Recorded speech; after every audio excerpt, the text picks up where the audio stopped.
We're back. It has been a while. I do apologize. What happened? I was trying to clean my room. I decided to paint my wall because it's this slate blue that's very depressing. So I wanted it to be very colorful and pretty. So that was the first few days that I wasn't streaming. And then I got sick. I had a head cold. And then I couldn't sleep at night because my one tooth was hurting so bad. I need to trim my bangs. Oh well. And then I went to the dentist the days after that, and it turned out I needed a root canal, which I had. Today's Friday. It was Tuesday or Wednesday. I had the root canal on Tuesday,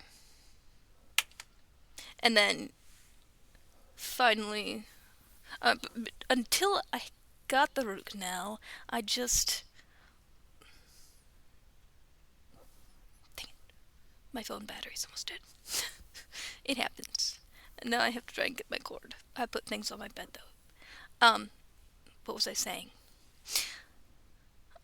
So with the tooth pain, I was on pain meds, and I didn't really want to mess with my attention deficit meds while taking pain meds. But also, I'm like, I'm in pain. I just want to sleep, and I cannot do that on my attention deficit meds. Because Vyvanse also is used for people who have narcolepsy. I almost said epilepsy. I'm like, that's not it. Narcolepsy. So, it's very hard to sleep on it. Can I reach my cord? So, yeah, I got a root canal in this one, and it's gonna need a crown. I got more dental work coming up this coming Wednesday. So, that'll be fun. But yeah, so then yesterday and the day.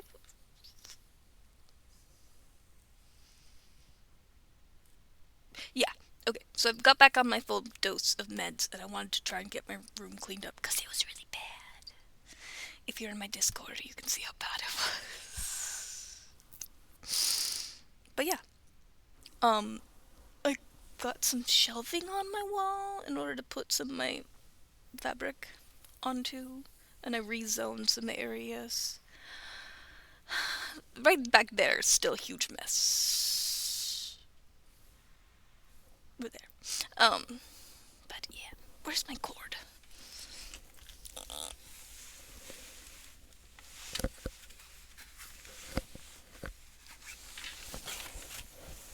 Come here. It's really long cord. It reaches very far. That means I don't have to plug it on over there and unplug other things. Anyway, that is my little update on what's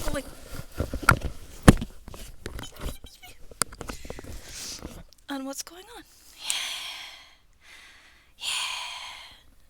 Okay, so I'm just gonna.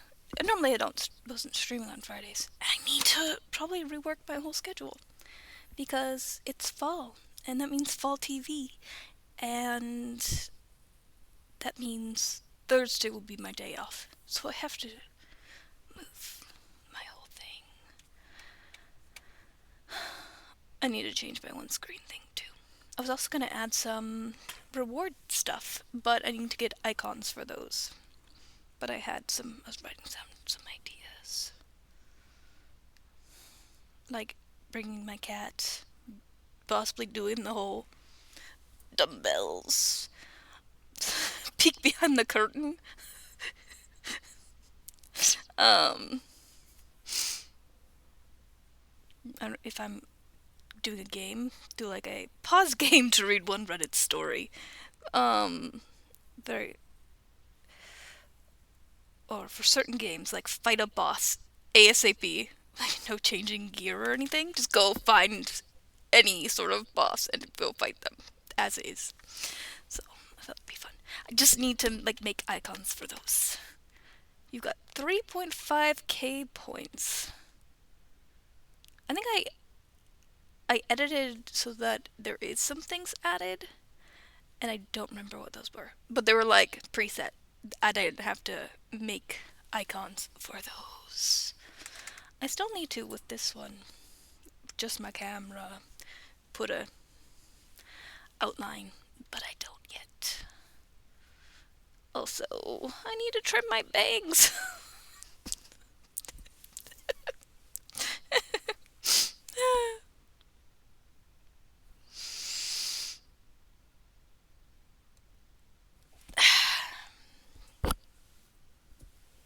I'll get to it, I swear.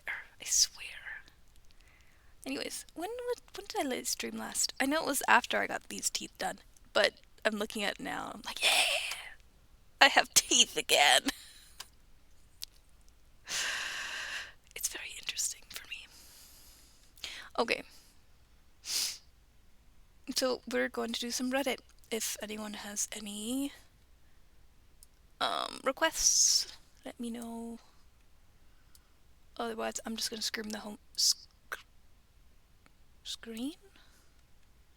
Scroll the home page. So it's just whatever subreddits I'm in, and it'll just show some things.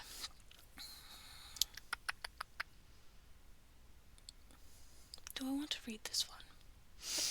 I'm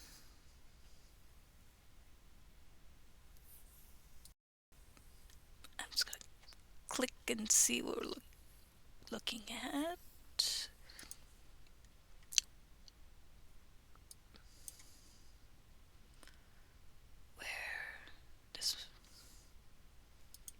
I need to turn my thing off.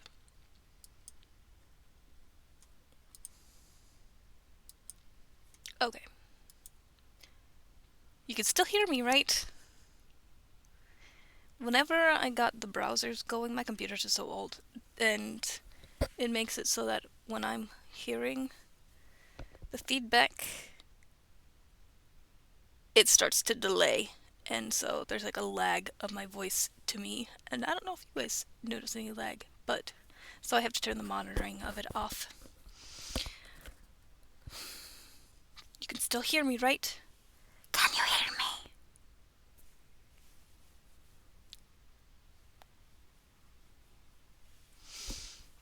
I hope so. The botter's still moving, so you should be able to. Just not responding.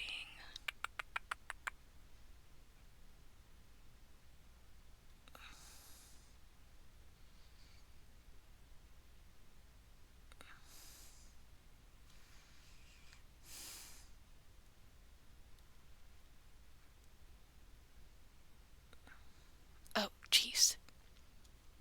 Okay, yeah, I'm going to read this one. We're going. Okay. AITA for refusing to call it a brownie when it isn't. This is pretty low stakes and funny to me, but I'm curious to see what Reddit says. I, 37 female, have been married to my wife Jane, 33 female, for 8 years, together for 11. We're both women. I get along well with her family, but one quirk I've noticed about them is that they often call something the wrong thing. But get upset if you point it out. An example of this is steak. They say they like it cooked medium rare, but they actually mean rare. So when they order steak medium rare at a restaurant and it comes out more done than they wanted, they complain and even send it back. Annoying. I've tried asking a million times why they don't just ask for it rare, and they say, but we want medium rare. I remain baffled, but gave up arguing about things like this years ago because it's not worth it. Early on in our relationship, I was introduced to the famous family butterscotch brownies, except they don't contain chocolate, but brown sugar and vanilla, so they're actually blondies. I'm not much of a baker, but it's so easy that they became my go-to for potlucks, or as a treat to thank someone. I always tell the recipient, this is my wife's family's recipe for butterscotch blondies. People seem to love them. Today I made a batch because my wife and I are going to a potluck tomorrow. And she said, by the way, I find it infuriating that you go around calling them blondies. My family has always called them brownies, so you need to call them that too. I said, but it's incorrect and misleading because then people will expect chocolate. She said, well, you can just say they're brownies but don't have chocolate. That's what a blondie is. Isn't it? I don't know enough, but pretty much, right?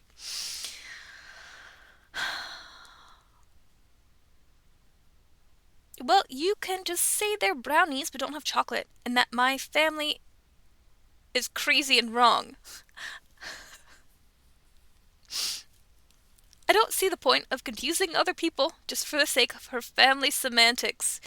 My solution to this is I'm just not going to call them anything and direct any question/commentary to her. But I think this is such a weird hill to die on. But then I worry I'm being dense or obtuse or invalidating her feelings or something. AITA for refusing to call them brownies. Receipt is in the comments.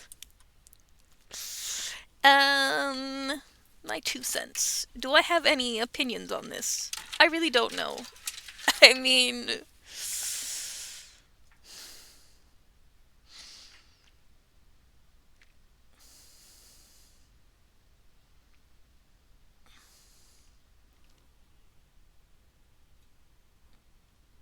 it's a weird hill for either of them to die on, I think. I kind of get OPs more because but I feel like, I don't know. Do a lot of people know what blondies even are? Or do they know that, do they know that blondies are like brownies without the chocolate? I'm not sure too many people would be like, hey, this said it's a brownie and there's no chocolate in it. But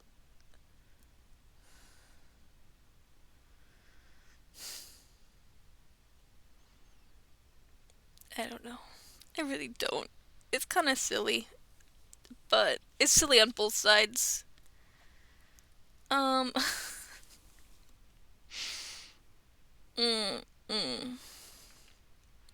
I feel like I would just like try and play both sides, telling other people like they're really blondies.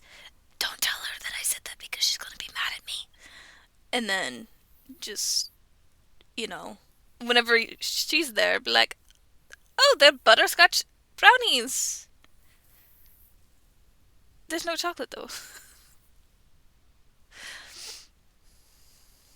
I don't know. I don't know.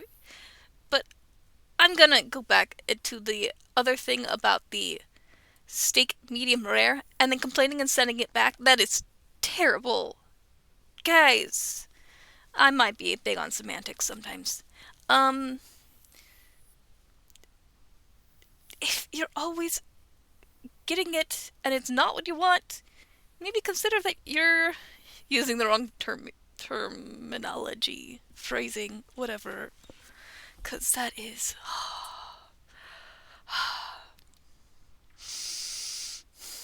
Let's see what the comments say.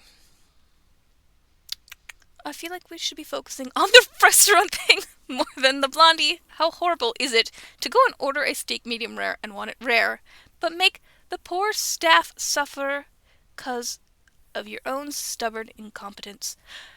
Also, actually, I don't know how it works necessarily at. Wait, which one are we at? Sorry. I'm, No!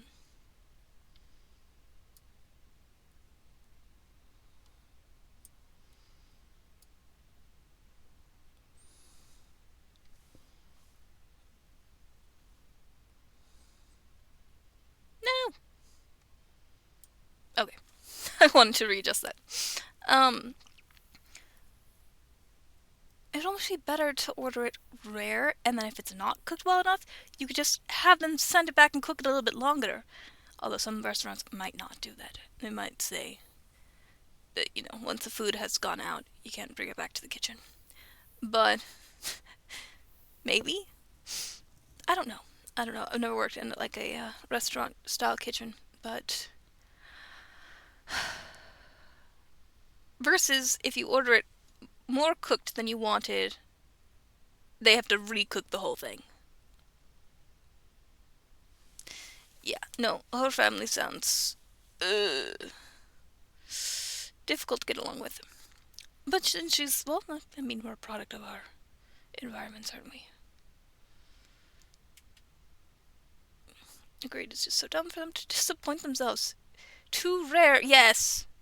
Too rare can be fixed. Too cooked? Nope. Selfish and wasteful, yes. Do they do that in order to get free food? That doesn't make any sense.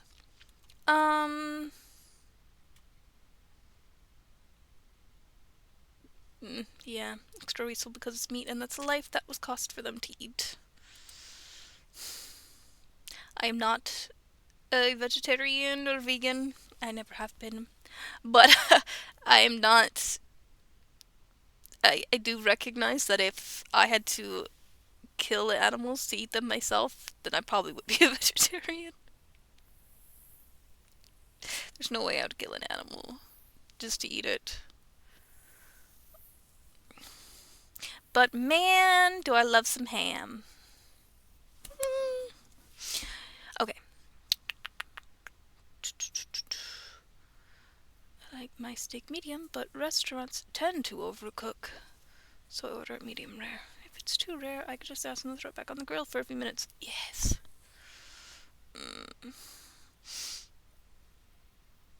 Yeah, seriously, I'd be telling the waiter every time if they weren't willing to correct themselves. By the way, they actually want it rare. Just kind of do it on the side. They mean rare. Trust me, they do this all the time. Oh, yes. Trust me, they do this all the time. I don't know if my mic was picking that up. Anyways, is there anything more about the actual blondies versus brownies? Oh, something from OP. I completely agree with you. I, and my wife, find the steak thing to be horrifying and embarrassing. They also take 45 minutes to decide what to eat and become angry if you express impatience because, say, you're hungry. Or it's inconsiderate to the restaurant that is expecting to be able to turn over the table in a reasonable amount of time. If they have been especially difficult, I linger behind when we are leaving and slip some extra cash in with the bill, and if I can, apologize to the waitstaff. I don't live in the same area as them, so fortunately I only have to go out to eat with them maybe a couple of times a year. Yeah. Where was my mind? I was thinking something. And then...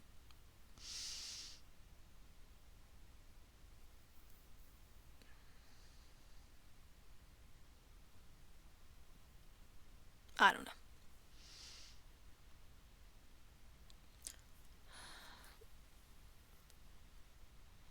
Oh, what's going on here? I've always thought brownies were more like a style of dessert, and blondies were just a taupe. Taupe?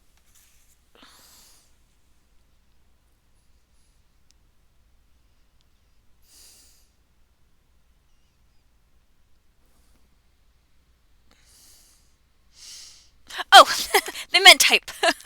Type of brownie. They put a U instead of a Y.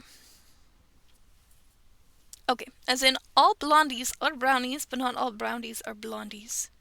I don't know. Brownies originally did not have chocolate, so yeah, blondies are a type of brownie. Definitions do change, but I think there are still enough people using brownie to mean a type of bar dessert that may or may not have chocolate. This shouldn't be an argument. Yeah. I mean, yeah. I don't think enough people are like so stickler about the whole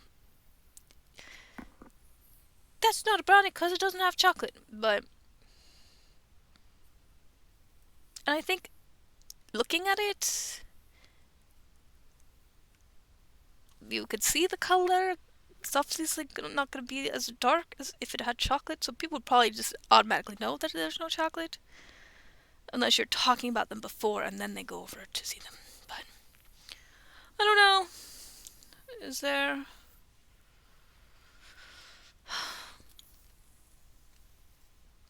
I still see anything over the medium rare steak.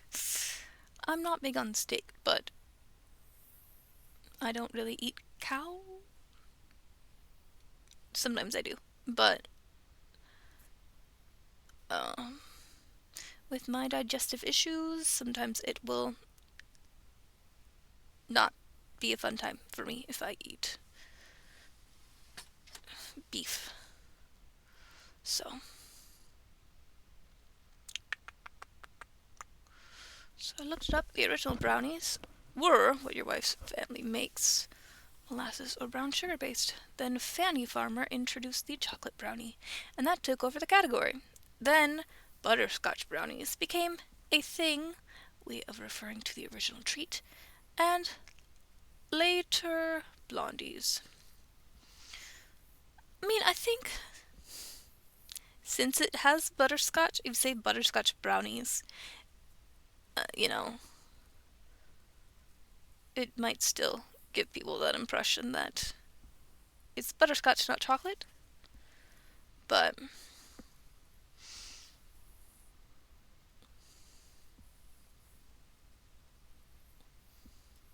are all blondies butterscotch? I have no idea.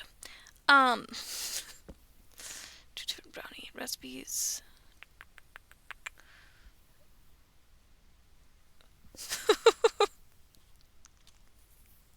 Now I want to read a fanfic where OP finds out her wife and her family are all time travelers from 1896, where the brownies are not chocolate and the steaks are underdone.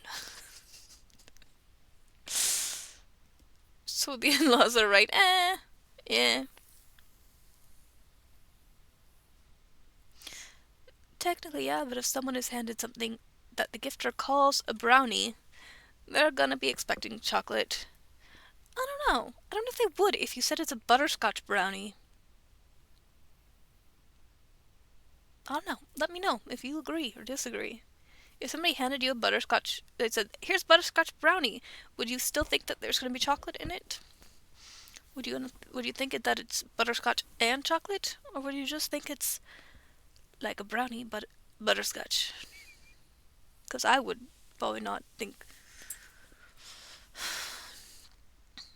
Yeah, I don't think I would expect there to be chocolate if it's the butterscotch brownie. Mm,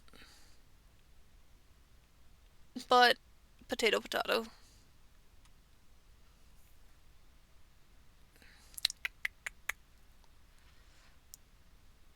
Mm, either the family can change with the times, or they can all go through life disappointing everyone who was expecting to be given a modern chocolate brownie. But I mean, if they say butterscotch, I don't know. I'm not a baker, but I would be disappointed, and now I have to go get the stuff to make brownies. Actual chocolate brownies. I mean, if you say brownies, I'm probably.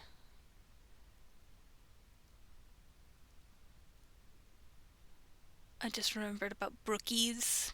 That's where it's at, guys. Brookies, where it's like a cookie and a brownie. Am I on my way to diabetes? I don't know. Um, love sweets. Okay. I'm excited to get my. I need a crown on this tooth, and this is. I think that's mostly the one. Like, if I ever have chocolate, it gets right into where the filling, and like it dipped down, started to erode, and sometimes like anything that's like sugar or anything that's sticky gets stuck in there, and it hurts so badly. So I haven't been eating as much like chocolate or sweet candies if I, have to chew them too much. But I get that work done on the 1st? On October 1st. Which is like great timing because Halloween is coming up. So I can hopefully start eating candy again. I'm excited. Okay. A blondie to me is a type of brownie, though I would call them blondies.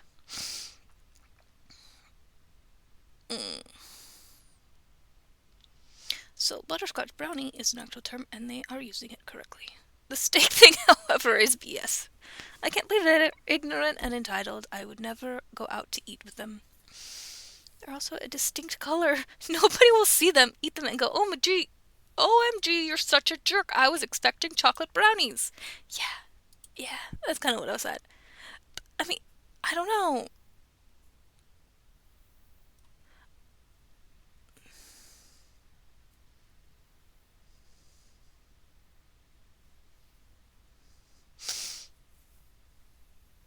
What's going on? So I read at the end, and then I did not read them. If I saw them, it would be obvious. But if OP was like, oh, thank you for your help with X, I was gonna make my wife's famous butterscotch brownies tonight. Maybe I would expect chocolate. I don't know. Just hearing that. I'll bring you some tomorrow as a thanks. I would be super stoked and promptly disappointed when I saw them. Then I'd have to try to awkwardly hide my disappointment, and then stress the rest of the week, or maybe months, or randomly at 3 a.m. for years to come. Reliving the moment I realized he might have noticed my disappointment. I think they meant she might have noticed my disappointment. And feel bad about it all over again. Yes, I do love brownies. Yes, I do hate blondies. Wait, blondes, not blondies. Yes, I do hate blondes. Those darn blondes. Blondies. Yes, I do have social anxiety. I'm with ya. This is why I'm alone in my room speaking to a computer and a camera with no actual other humans here. Shh. You guys don't exist. It's a brownie when it's chocolate. It's a blondie when it's not. Period. End of discussion. They're wrong. I wanted to go back up. Because it was something about the way the wife said it, though.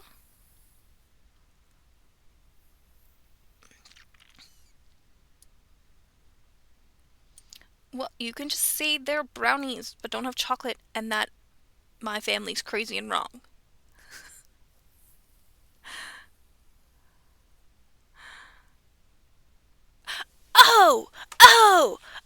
Okay, I realized what she meant there.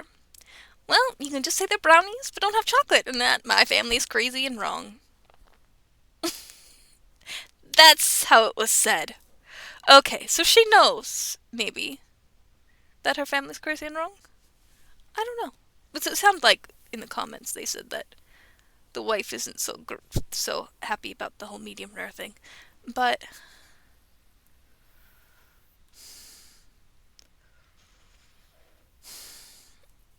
well, why does she? By the way, I find it infuriating that you go around calling them blondies. My family has always called them brownies, so you need to call them that too. Well, you know what? You know what? Where's my screen?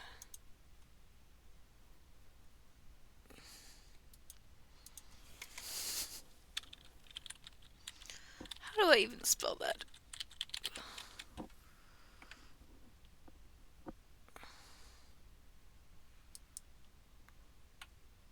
Actually, I'm looking at it. It doesn't look that.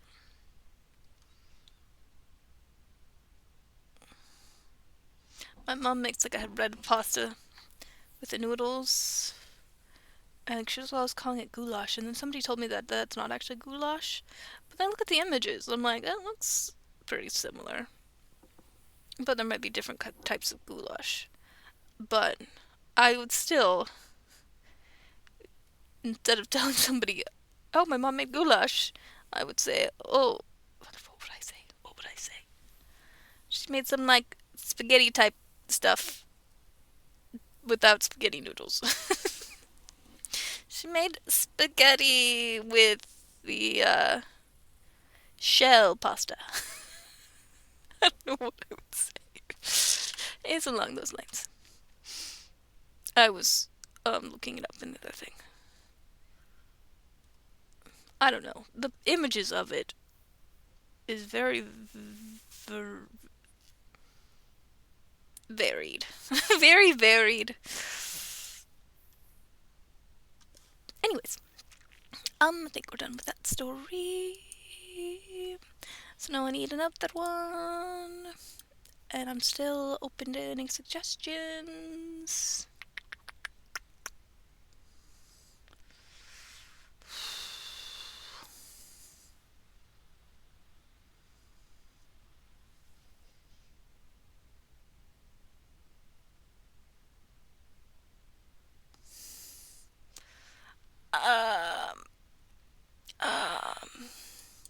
We're going to read this because AITA for being furious that my cousin dragged her stupid kid on our Italy trip. I kind of, off the bat, want to say I think a little bit.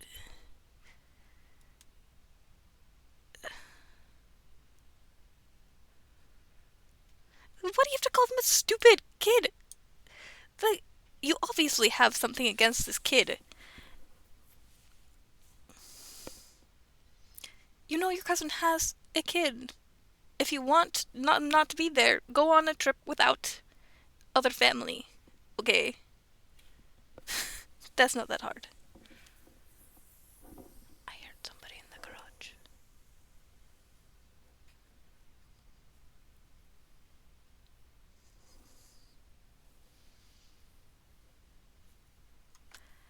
I like to be super secret and not let people know what I'm doing. I don't know if they left the garage yet.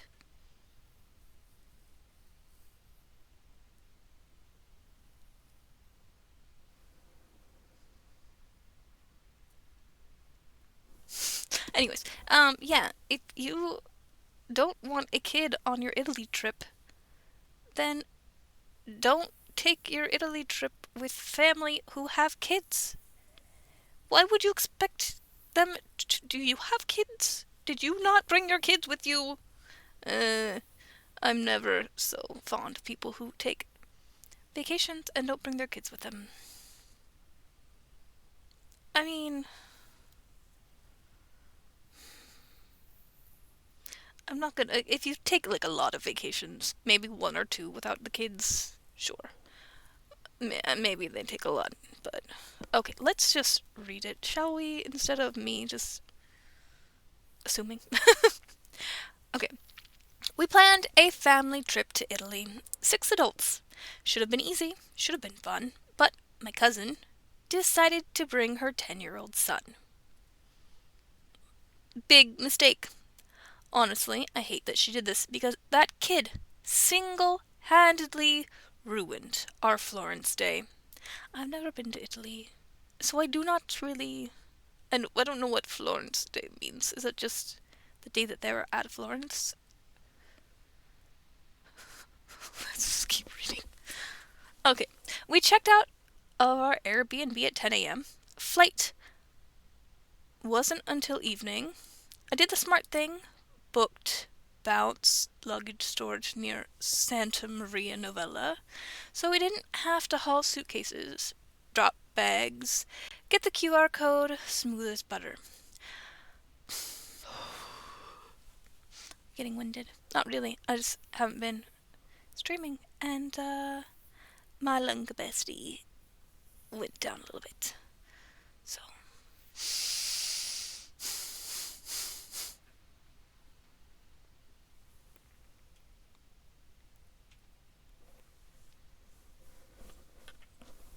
A lot of sounds upstairs. Okay.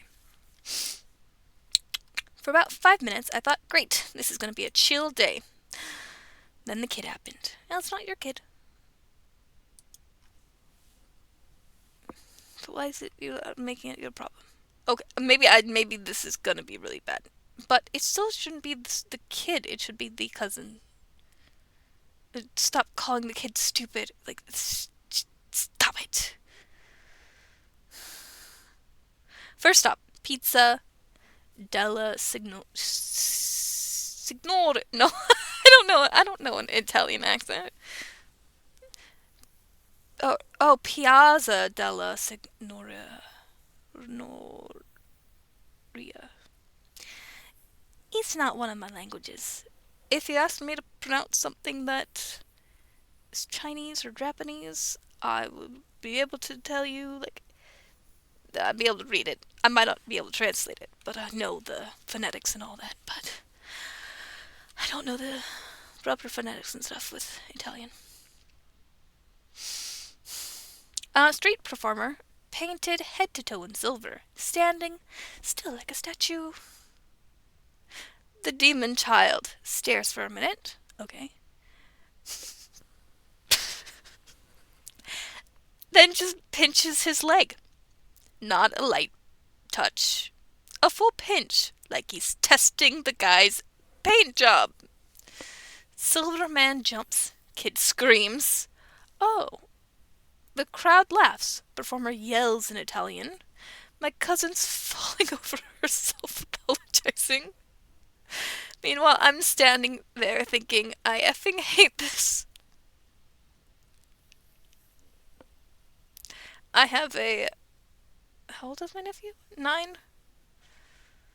You can see that. But the fact that the kid screamed, I'm like, did the kid not realize it was an actual person?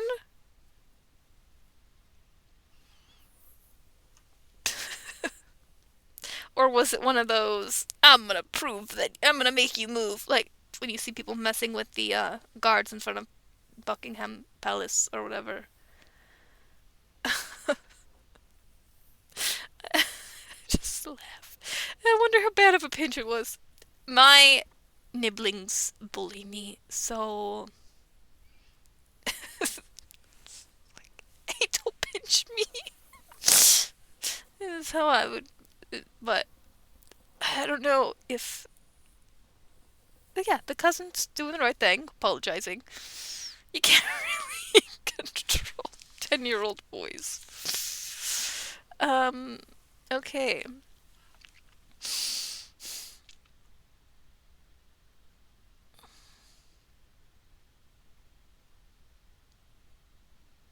I'm trying to put myself in OP shoes. What would happen if I was out and my nephew did that?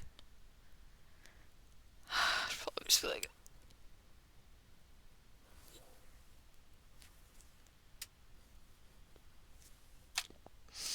But, you know, my sister would be like on him and... You know, they said falling over, so apologizing. Who all's here? It said 6 adults, but it doesn't say who. It says her cousin is the son's father with them or not.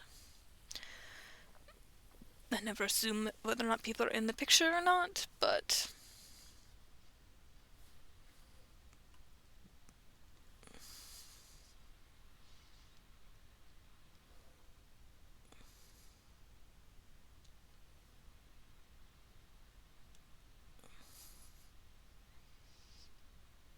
Is OP? Man or woman? They did not say. And the only thing is that it sometimes changes the mindset of people. But I would expect if... with men that, you know, a little boy, they're like, yeah, that's what they do. That... But I don't know. I don't know. We finally drag him away. They had to drag him away. And I'm praying we can salvage the day.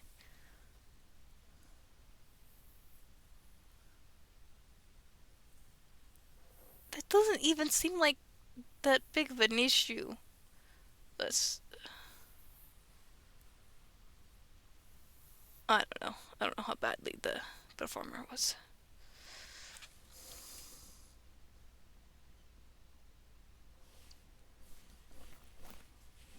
My dad.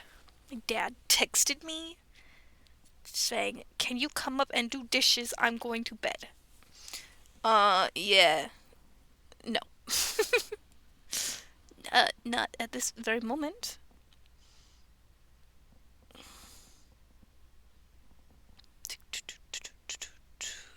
Let me think. Let me think. Let me think. I like to think about things.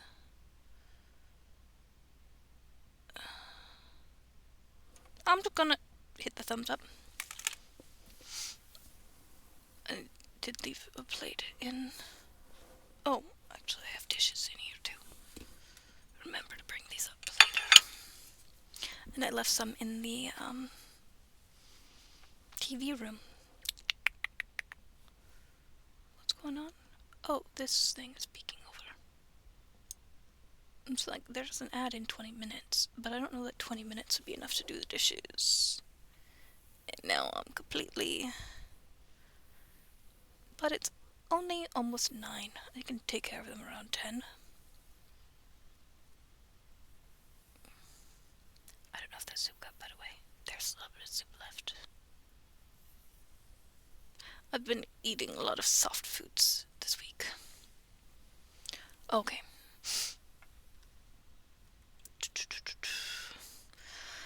Okay, we finally drag him away, and I'm praying we can salvage the day. Nope, he runs straight to the Neptune fountain and climbs it like a jungle gym. The kid's not the problem, the mom is. The kid's got no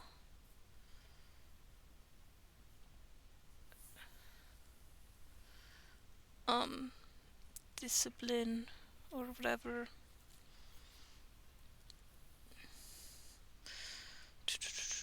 A guard blows his whistle so loud the entire piazza stops. My cousin's face is purple. The guard's pissed. The crowd is staring, and I'm just done. Why? Why?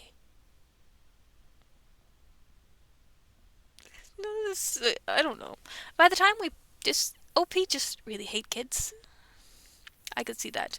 Um, by the time we picked up our luggage that night, everyone was silent. No talking, no laughing, just 6 adults, completely drained by one kid who managed to turn Florence into his personal war zone. He's a 10-year-old boy. Is the rest of the family really as upset as you are, Opie? I don't know. Maybe I need to read the comments, because maybe everyone else is like, that kid is terrible. And I am just... We'll see. Um, on the train to the airport, I kept thinking. We paid for storage so we could enjoy Florence light and carefree. Instead, we got cardio, humiliation, and babysitting duties. Well, that was on your cousin. I'll admit it. I muttered, "Stupid kid," more than once. I hated the entire day, and honestly, I hate that my cousin thought it was a good idea to drag him along in the first place. AITA for being this angry, or is it fair to say her kid ruined Florence, and I'm not obligated to pretend otherwise? Stupid kid. No! Your cousin might have ruined it. It is not on the kid. Oh,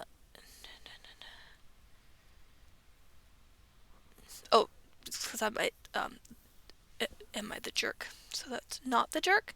I'm curious about communication, though. Did you guys know in advance that she was bringing her kid? Did anyone ask her not to? Or find someone to watch him? Yeah, how do you just suddenly bring a kid? Well, I don't know where they're from. I don't know how much tickets cost, but it's like maybe an extra.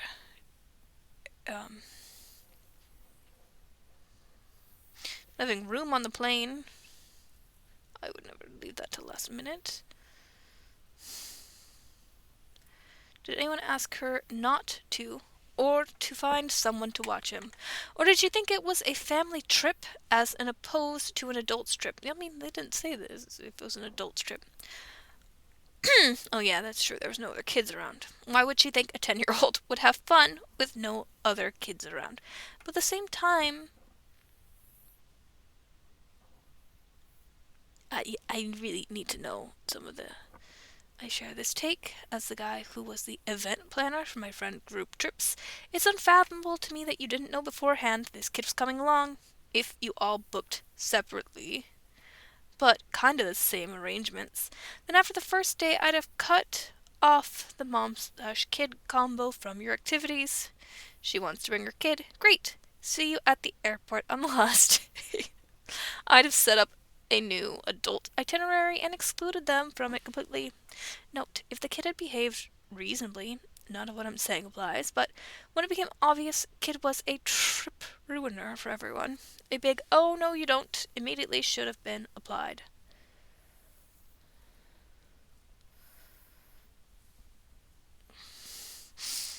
But where was the parents in all this? This is unacceptable behavior. Why did you suffer in silence? She was standing by, embarrassed. My mother would have loudly ripped me a new arsehole to embarrass me into the best behavior. And that's the thing. The kid gets away with this because the cousin doesn't put up boundaries and say, if you're not on your best behavior, there's going to be consequences.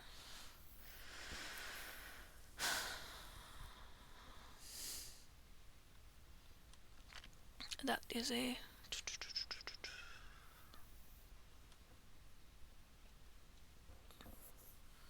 I mean, 10-year-old boy in a place he's never been. Everything's exciting.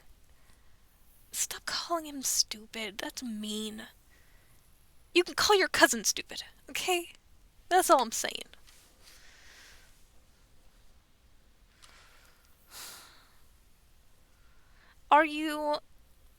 Is it wrong that you're upset that the kid was there? Nah. But you're a bit of a jerk for calling him stupid.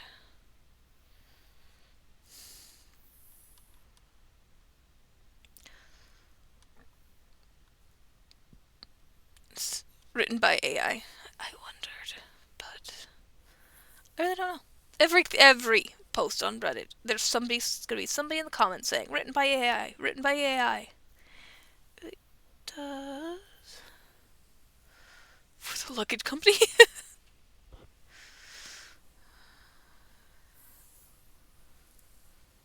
Yeah, real post would have probably mentioned the kid's temperament during more than just the last day of the trip. Yeah, that's true. Um,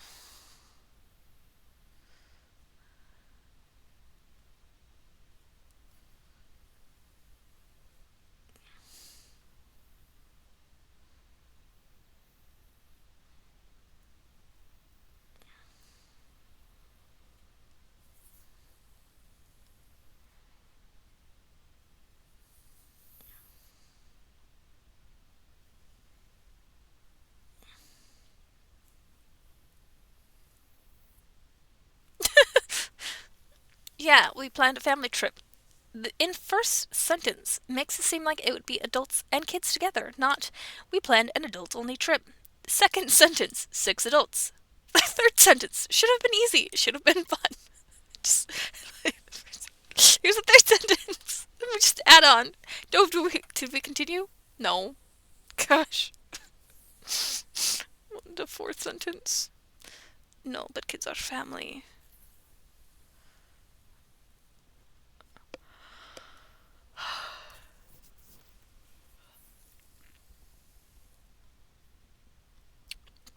My question too. A trip to another country is usually well planned in advance. How did you not know? Also, ages of these adults? And how did this kid misbehave the rest of the trip? And why? Is this kid ND or have ADHD? Having ADHD is being ND. But okay. Does your cousin not parent properly? Do you just not really like kids? I agree if this was an adults only trip and she just brought him anyway. She's behaving horribly. Ditto for not teaching her child how to behave in public. A 10-year-old should have better social skills, IMO. I don't know.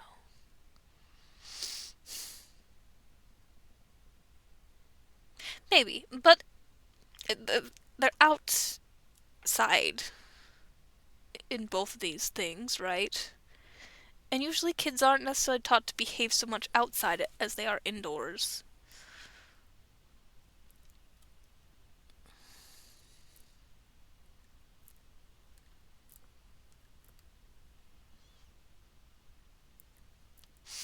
But your anger should be focused on the mom, your cousin, not the kid. Because he's a kid who needs parenting.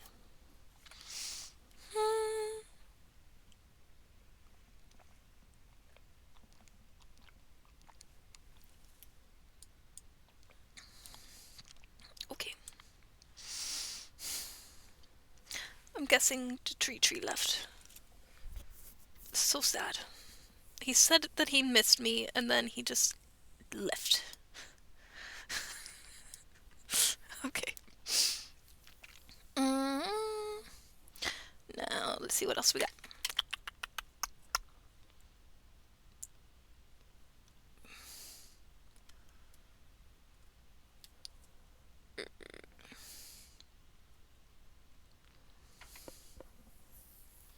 Oh, I heard them read that earlier today. Sister-in-law service dog.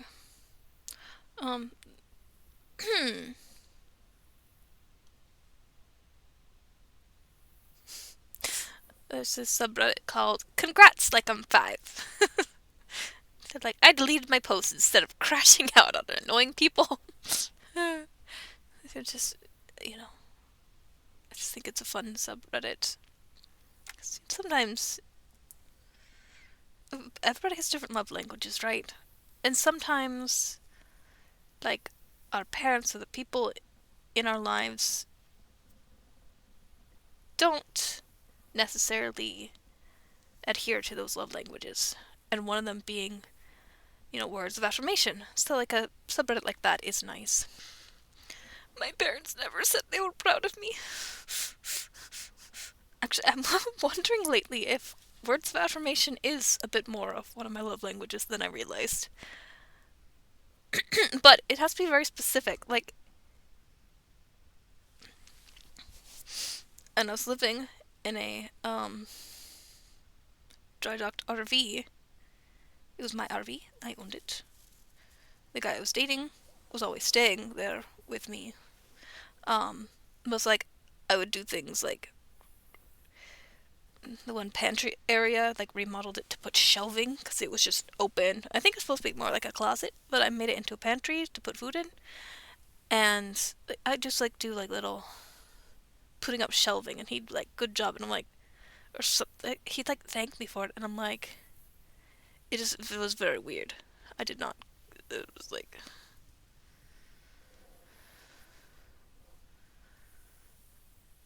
Maybe it's because I'm like, I didn't do it for you. Did it because it needed to be done. Maybe it's because he was treating it like an act of service. But it wasn't even anything that he would use, so it was weird. But he would like thank me for it or whatever.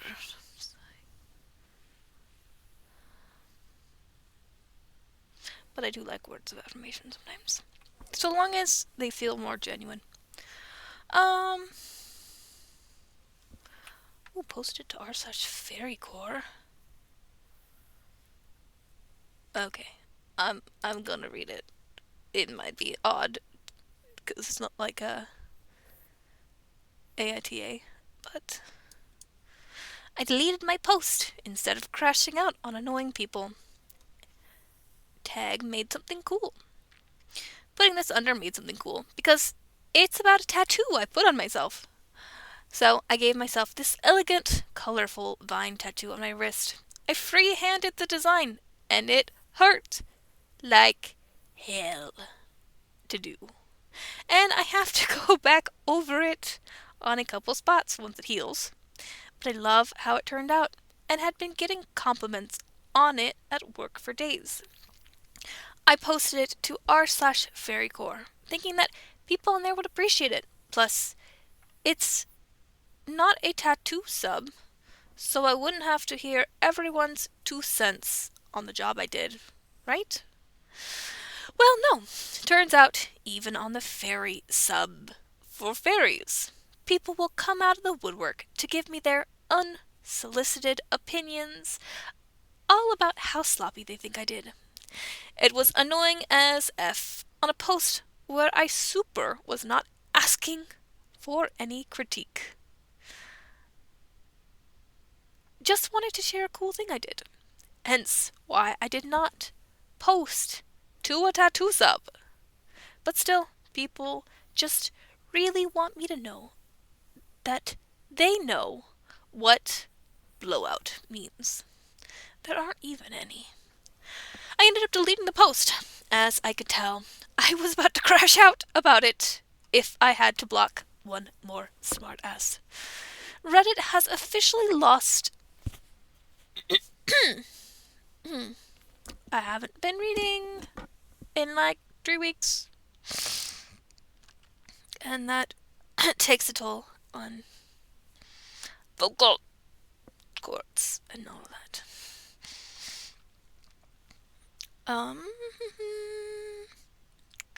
Reddit has officially lost the privilege of seeing my cool self-tattoos, because I guess anything short of perfect is automatically shitty. Doesn't matter that I liked it, or that it was great practice, or that it was a decision that I made for my body, or that every shake in my lines represents the pain I felt at that moment, that I still pushed through to make something beautiful. Anyway, I'm proud of the job I did, even if it's not up to the standards of random internet people I never asked. And I'm proud of myself for recognizing that this was making me angry, and that the best thing was to delete the post and take away the privilege of seeing it. Good on you! Good on you, OP. Yes. I'm so proud of you to have recognized that your tattoo post was doing the opposite of what you needed. You cannot control the reactions of others, but you can decide to protect yourself and share with safe people. Good job. Or, as I like to call it, choose the wars you want to fight. And that was a fight that could only do bad, and honestly, I would like to see how the tattoo looks if OP is down to share it. I myself would like to get a tattoo done. I would not. I'm not big on needles and stuff. Deal with needles in order to get my teeth fixed. And that isn't just like the numbing with the root canal. When it was just, I had the appointment. No.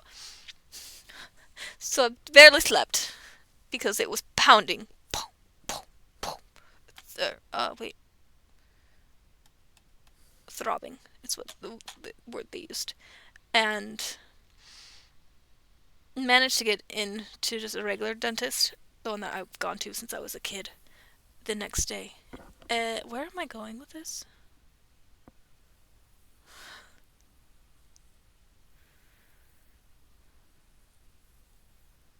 Needles. I went in there, and they did have to, give me a needle in the mouth.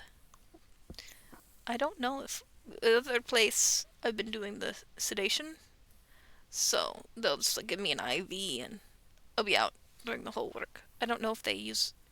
I think they would probably do other numbing. Because when I woke up the one time, my mouth was actually after the root canal over here was numb too. So they probably do use other numbing agent stuff. don't really know. It's interesting, to say the least. It still kind of hurts. I need to get a crown on it.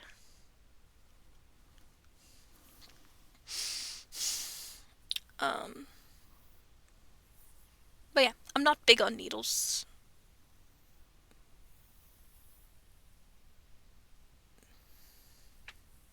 But also maybe it's the ADHD.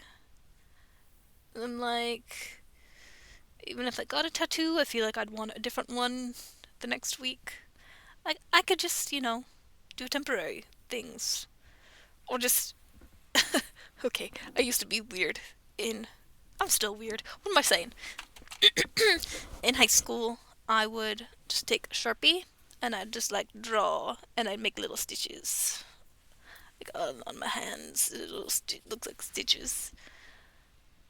I would do that like all the time. I did that a lot. It was a nice, cool, gothic aesthetic. Okay. At least I thought it was. um.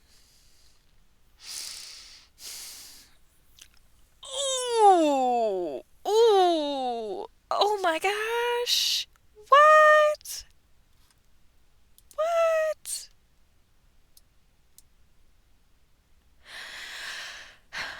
AITA for walking out after finding out my boyfriend thinks I'm only practice for the real thing. I'm 25 female and he's 27 male. We've been together almost a year. Things were going well, or so I thought. The other night, I was hanging out with him and a couple of his friends. I went to grab another drink from the kitchen, and when I came back, I caught the tail end of his buddy joking that my boyfriend better lock down the next one. They all laughed, and when I asked what that meant, my boyfriend brushed it off like it was nothing. Later, I pressed him about it, and that's when he admitted that when we first started dating, he told his friends I was basically just practice so he could get better at relationships before finding his forever person. He swore up and down that he didn't mean it anymore, and that he actually does love me now. But honestly, I just couldn't stop thinking about all the times I thought we were building something real, and meanwhile, he was framing me as some sort of warm-up. I told him I needed space, grabbed my stuff, and left. He's been blowing up my phone since, saying I overreacted, and he said it way back when, not now. But to me, it feels like the damage is done. If he could talk about me like that once, how am I supposed to trust I'm not still practice until something better comes along? I keep going back and forth in my head. On one hand, people say dumb things when they're first dating, and maybe he's grown since then. I feel humiliated and stupid for believing I was more than a stepping stone. My heart goes out to you, OP. Sometimes I get a little bit misandrist-esque, and I'm like, men suck. They're terrible. But then when I'm hanging out with guys in real life, I'm like, they're not so bad, usually. Some are, though. But I digress.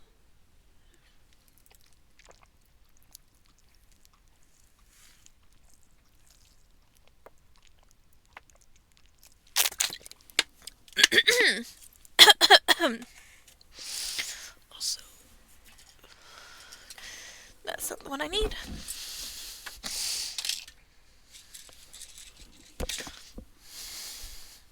Just need to take my anxiety meds in a moment. Also, since the whole root canal thing, I've been taking penicillin, but I don't swallow pills so easily. So, I've been using the old mortal and pestle. Did I say that right? Yeah, I think mortal and pestle. Crush, crush, crush, crush, crush. But, penicillin tastes nasty. Oh my gosh, so bad. So very bad.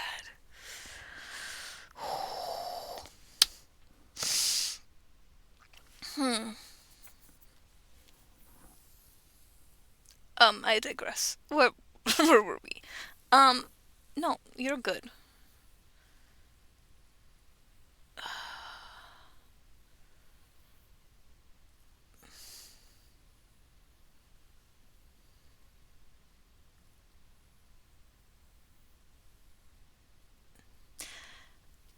On the flip side, I think it would be good if a lot more guys kind of had that mindset of like, hey, this is just some practice. Because one, it helps take the edge off. Was there two? I don't know. um, you know, some guys just, overthink it before getting in a relationship. And if you don't feel like the stakes are as high, then you'll be a lot more relaxed and not like so controlling or like over, you know, thinking everything that your partner does or getting super jealous at everything. You'll be a lot more relaxed and which makes things flow a lot better. But even like, having that mindset, do not tell anybody that. Do not admit it. Keep it to yourself. Nobody else needs to know that that's what you're doing. And I don't know. It reminds me of like the whole like what people do on. I've never been on Tinder, but I've heard like people be like, looking for long, open to short. No, actually, this would be looking for short, open to long. It's what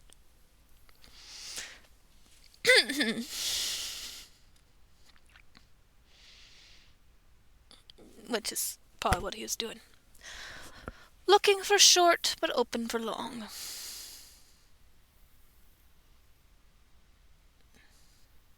But yeah, sometimes. Well, no, the practice shouldn't be boyfriend girlfriend. It should just be casual dating. You can get the practice that way, buddy.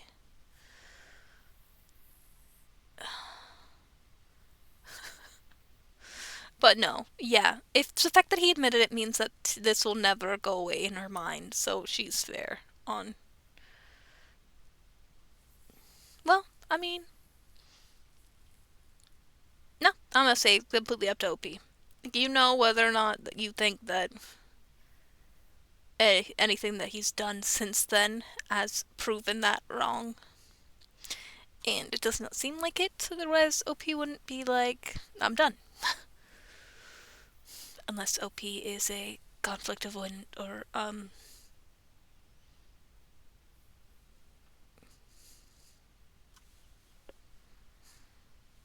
what's that attachment style? Avoidant attachment. I don't know. The price of shooting off his mouth and not appreciating the wonderful partner he had. Humiliating, for sure, what he said. How does anyone erase that from her mind? NTA, nor stepping stone. Once those words came out, they can't be taken back. Even if he apologized 1,000 times, I'd still remember he saw me as temporary, and that stings too much. And he's still joking about it with his friends. This is not in the past. Yeah. This comment, if he still didn't think that way, he would have shut it down a while ago. He should have ended the conversation with, she's the one. Locker room bravado.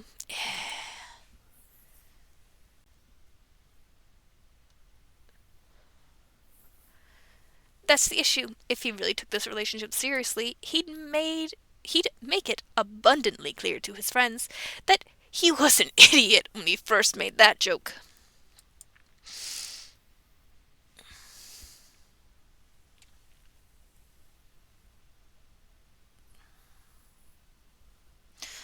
Not even just this relationship, but relationships and dating in general. I don't think there's anything wrong with dating people for practice, so long as it's still done seriously. Clearly, his relationship is still just a joke to him, though, because it's not like this was a revelation that he'd shared with OP that they were able to laugh about together because of how serendipitous it all turned out. No, this was something ongoing that he was still laughing about with his buddies, and still bringing up the concept of it all being for the next one. He clearly has no respect for OP or their relationship. Yeah, no.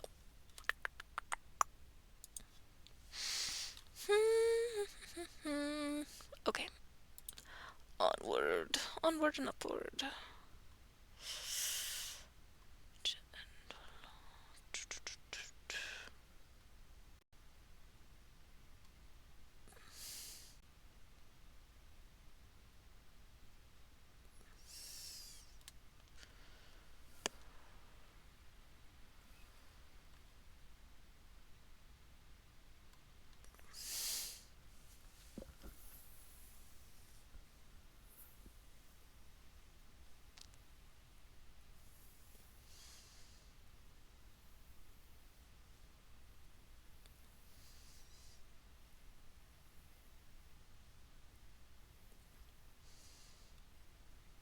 Scrolling, scrolling, scrolling.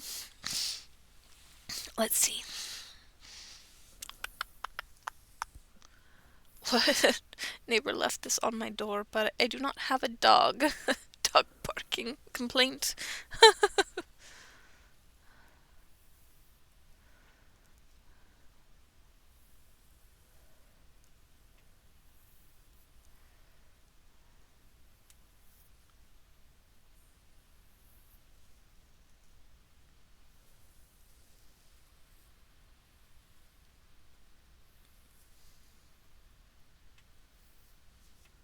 What? What? How did they determine that? Like I said, neighbor left this on my door, but I do not have a dog. Dog barking. Not sure if you're even home at the times this is occurring to be able to understand what is going on with your dog, but almost every single day, your small dog barks in a very high-pitched way for multiple hours a day that carries through the walls and vents and echoes loudly into every other person's apartment. Please get your dog's barking under control, otherwise the next logical step will be to report the noise complaint to the leasing office and or law enforcement. A heads up from I'm losing my voice. A heads up from literally every neighbor, above, below, and to the sides of you, at least around 3 to 4 doors each direction. But none of the other people realize that the dog is not there. One of those people like, oh yeah, that's so annoying, is probably the person whose dog it really was. They just didn't want to own up to it. Oh man. I live alone and do not have a dog. I'm gone 12 plus hours a day, per day, so this note was a surprise. I myself do not hear any barking when I am home during the weekends / at night. I left it on the door and wrote it was the wrong apartment and notified the office of this. My next door neighbor says they don't hear anything either. Not sure what's happening here. I just, what? You have a ghost dog that hunts only when you're not home, silly. Ghost dog of the Baskerville Watson, the game's afoot. The dog that didn't bark except in the neighbor's hallucinations. Okay.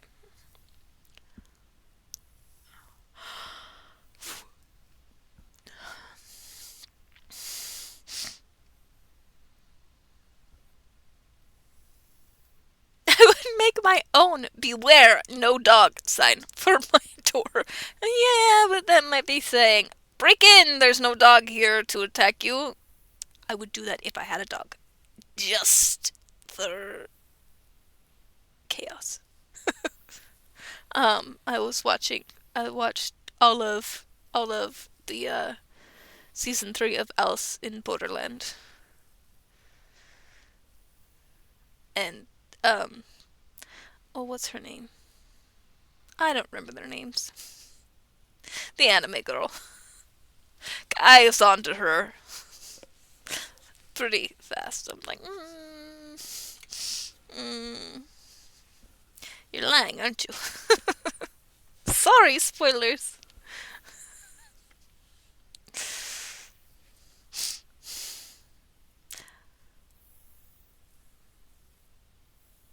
But I didn't see how it progressed. I was like, oh, okay. There were no dog, but I beware, no dog, but I will bite you. Jokes and you, I'm into that. Don't threaten me with a good time. The leasing office is called. It will take them 1 minute to look at your file and say, they don't have a dog. Who around there does? Yeah, I'm gonna say this, but this person said it. They might suspect Opie has a dog secretly to get around any pet fees, but again, if they just look, they won't see any evidence of said canine. 8 hours ago.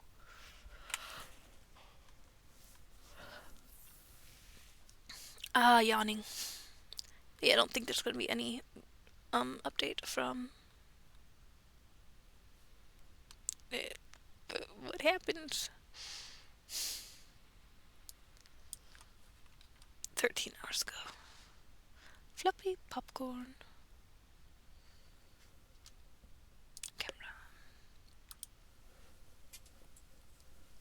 Sometimes I just like dance. Dance. In my seat. Okay. Tales from the front desk. Family of 8 walks in and demands a table at a fully booked restaurant. I don't actually feel like reading that, but like, oh.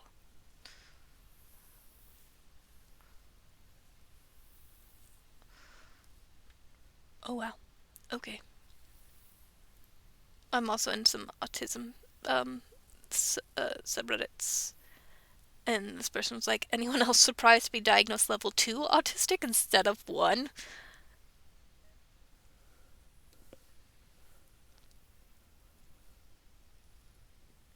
That would be...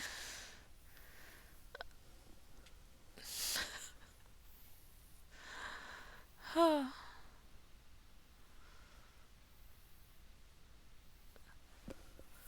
I mean, the whole level thing is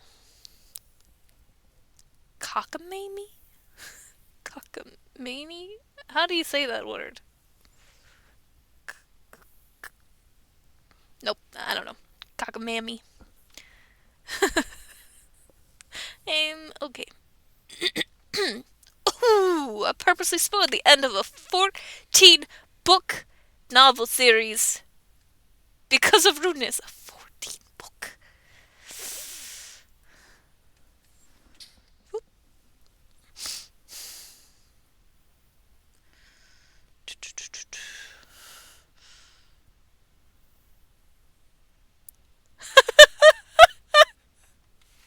What? Okay, I purposely spoiled the end of a 14-book novel series because of rudeness. I was in a fantasy book subreddit and said the name of a supporting character in a post. I revealed nothing about this character except their name. Some rando told me I spoiled it because now he knows the name of a future character.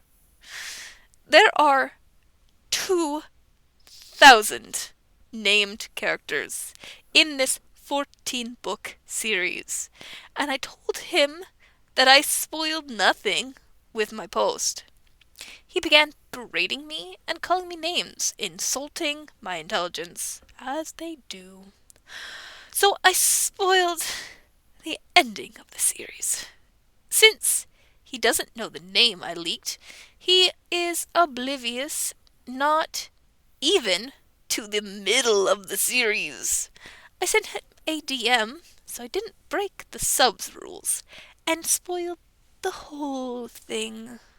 I told him who dies, how, and why, how the big bad was defeated, what happened after the climax, and a few fan theories about the world after the story.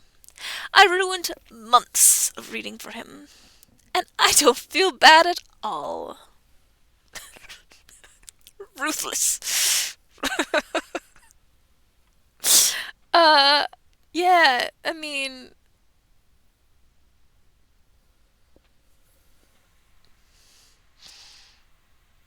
I don't know, because it's like, if you just mention the name, and this, you're spoiling, I'm like,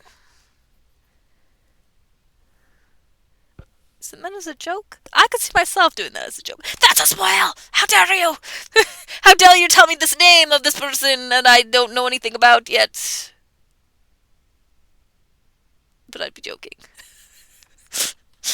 And maybe, I don't know if that's what happened, but no, because I wouldn't be insulting their intelligence or calling them names. Like, how dare you! No, I know this name and I'm on the lookout for it. But, okay. One time, my brother was being an absolute menace and was reading a series I had already finished. I told him if he kept on, I would spoil the series for him. He continued, so I gave him a major plot point. He flipped out on me, but continued to poutily read the book. In one of the books, my spoiler is revealed to be a fake out. So he laughs and tells me, "Good one, you got me." At the end of the series, it turns out to be true. And he got upset all over again. Amazing. I'm just been thrown back to my childhood. I'm sure, like, I feel like my brother would be like, the main character dies, but I'd be reading a book that he'd never read. And or sometimes he would do that and it turns out the main character didn't die, but it was a book that he'd read. He's such a jerk. Where's my machete? I'm going to,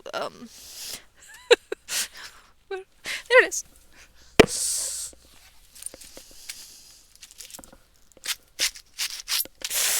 Coming for you. Actually, I'm not, because I do not want my nieces to be with their father.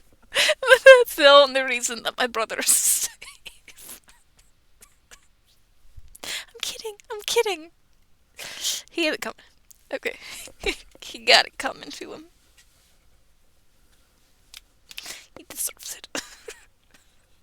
That's okay. He was... he was a bully to me. He knows it. He never apologized either.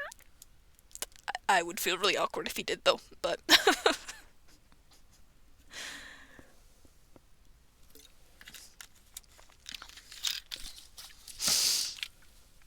but it's all what it is now, anyway.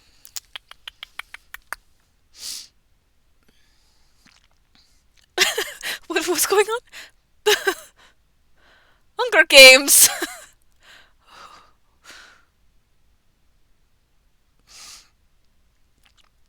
Oh, what was the plot point? Also, really enjoying how respectful everyone is being in this thread on sharing their spoiler stories without actually spoiling. I'm guessing it's about the blank, and you can click it. I didn't know that we could do that. I don't know much about Reddit, though. Oh, whoops. I forgot to switch over.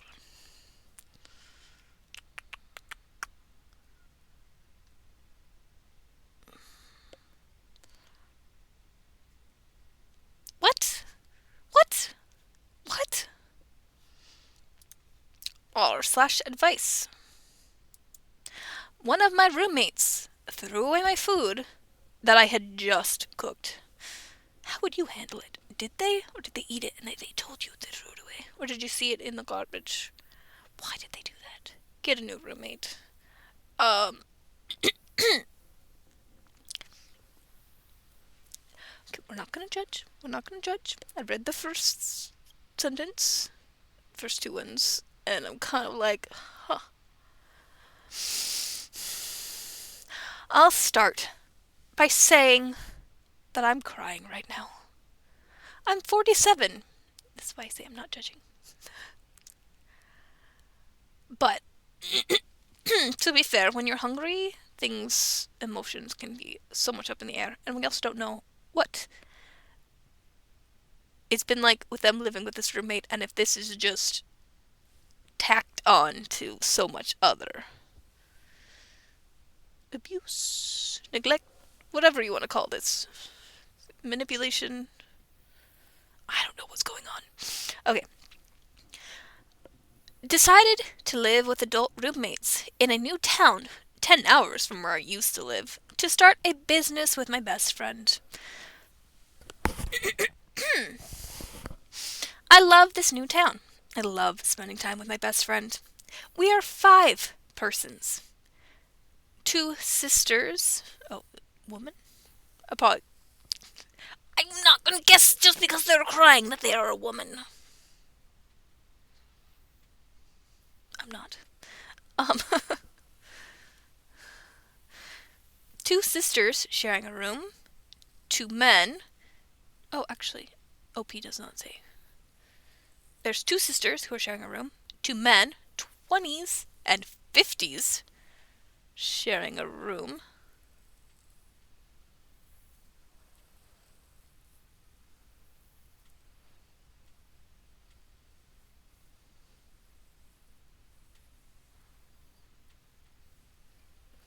Or they... It's just, I don't know. That strikes me as odd. A 20-year-old and a 50-year-old.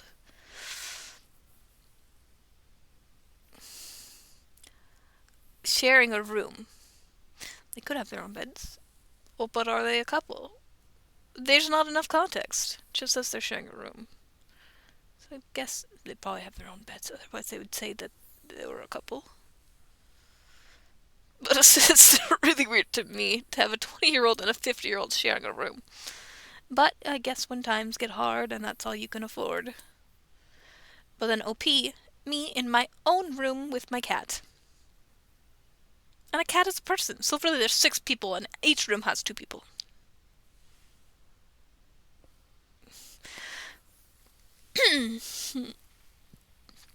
But interesting that OP has their own room.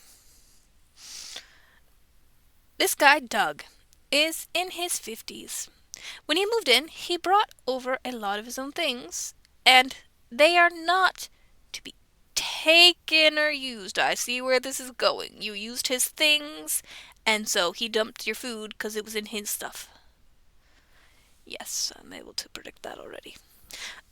The problem is, we don't know which is which. We all used something of his, and he gets upset. A pan, a bowl. We're all learning what's his as we go. Never before he threw away food, though. I'm the first person he did it to.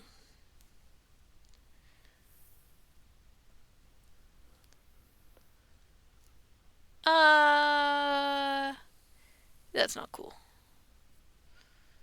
I kind of get it, but at the same time, you're 47. Do you not have your own bowls and stuff? I don't know. That you wouldn't know that a bowl or a pan isn't yours.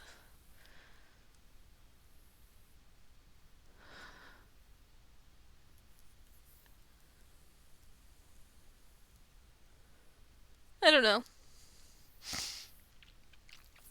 But yeah, if he doesn't want people using his stuff, he needs to make it obvious that this stuff is his.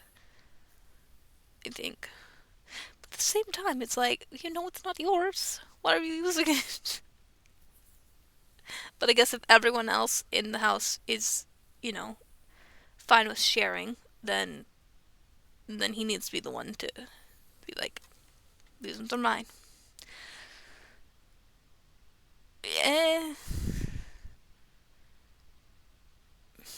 I can judge all I want, but, you know, if it's his stuff, he's got every right to be like, don't use my stuff. But you can't just leave it where people can access it, where it's a shared environment, where nobody knows whose stuff is what, and then get mad at them for it.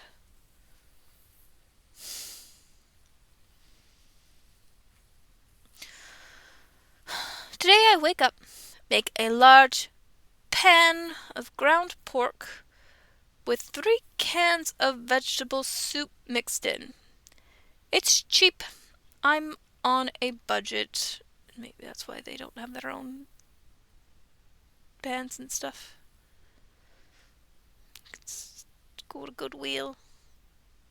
I don't know. Is Goodwill nationwide? Salvation Army? I don't know. What's it called elsewhere? And it's a comforting food for my childhood. I used a large pan. One I didn't know was his. I don't use the kitchen often.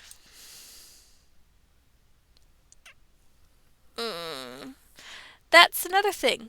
We all have one shelf in the pantry, but Doug took all the shelves. Yeah, no. He's gotta go. He gotta go.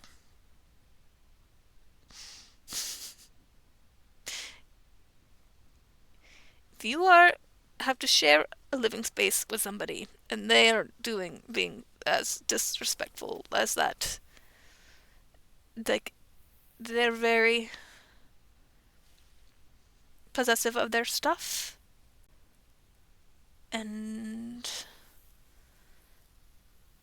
but aren't respecting other people.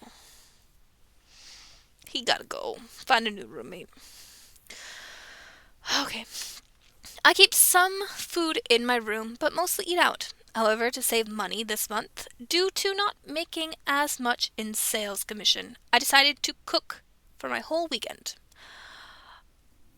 Oh my god, was this food supposed to last the whole weekend? So he dumped all of their whole weekend worth of food? A large batch of that comforting food. Food was ready. I took a small bowl of it to my room to eat it. 20 minutes later, I come out to put the food in a Tupperware. The pan is empty and already cleaned. I asked Doug where my food was. He said he threw it away. I asked why. He said it's his pan, and if you leave food too long in it, it's not good for the pan. 20 minutes waiting for the food to cool down a little. I was so shocked. All I could say is, What? What?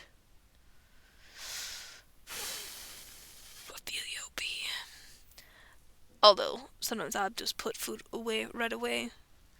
But that's because I also get distracted, and I'm like, I might not remember to come back upstairs to put this away, so I'm just gonna put it in the fridge right now, even though I haven't let it cool down a little. Right in the fridge. But yeah, if you're not expecting to have a roommate like this,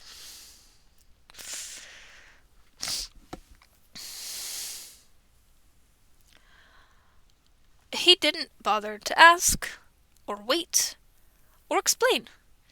Just scrapped the food. All our phone numbers are on a paper in the kitchen. He could have texted. Would he have known whose food it was, though? He just texted everybody. Nothing.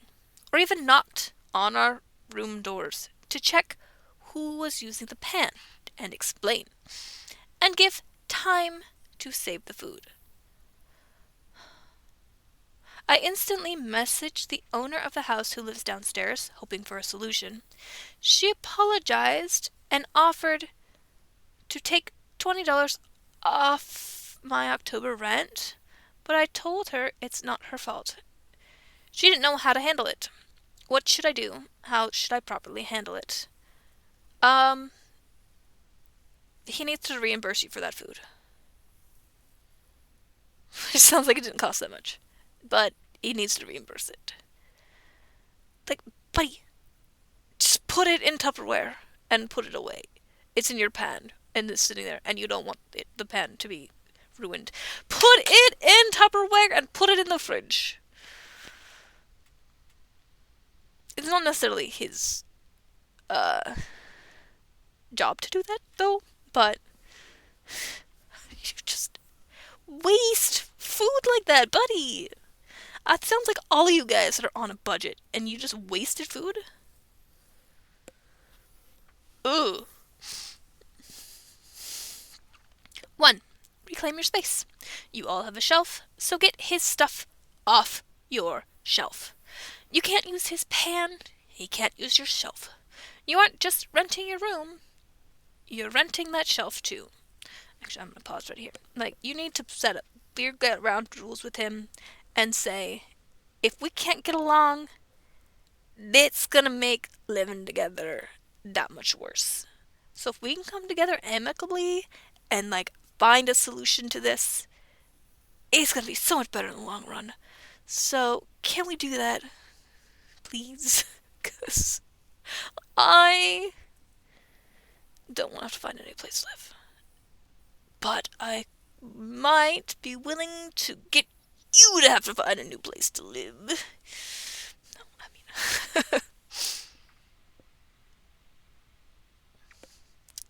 Don't let him keep his... You can't use his pan. He can't use your shelf. You aren't just renting your room. You're renting that shelf too.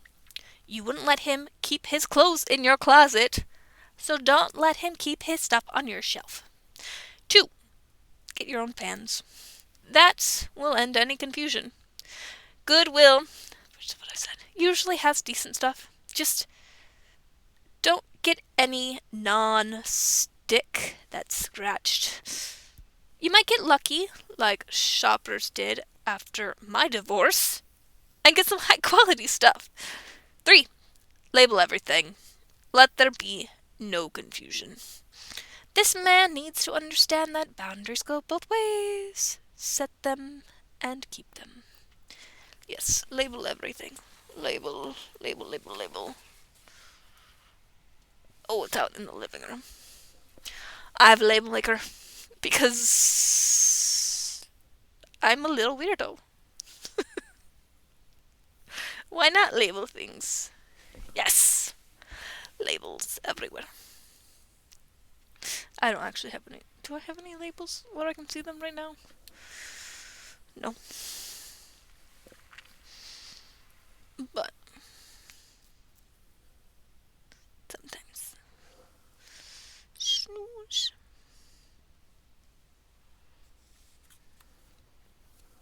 Okay, where are we at? Might run an ad. I might go take care of dishes. I might take my meds. And then come back.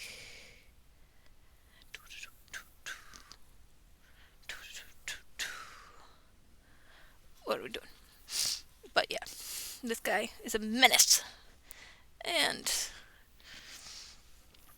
well said. Also, I think roommates should insist Doug the tyrant has to label all of his stuff, or it's fair game for use.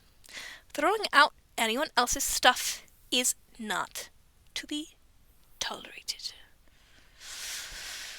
I agree, it sounds like Doug is taking more than his share of kitchen storage, and if nothing is labeled, how are you to know what is off limits?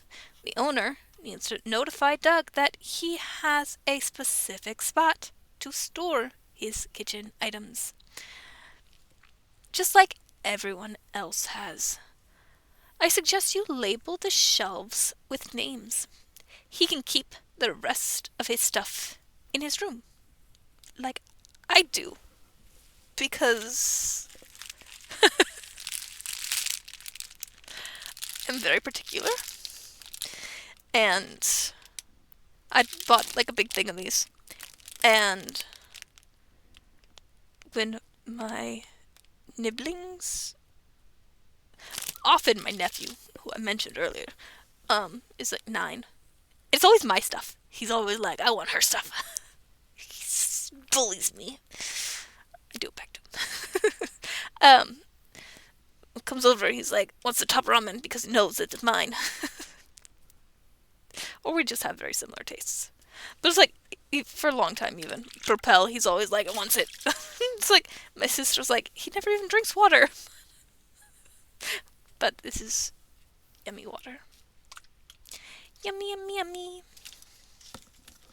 I can't drink regular water.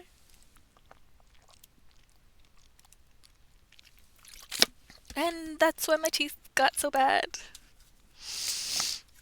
Oh, I'm supposed to be using a straw. I've been getting bad with the water. My Coke, I still have a straw. Oh, I got new straws since the last time. They're a lot more bendy, and they actually go all the way to the bottom. Whereas my other ones, it would be like sitting right, just as long as the bottle. So then when I have to pull it out in order to actually, put it far enough in my mouth that it's not touching my teeth. But then it can't touch the bottom of the bottle. Why am I over-explaining this?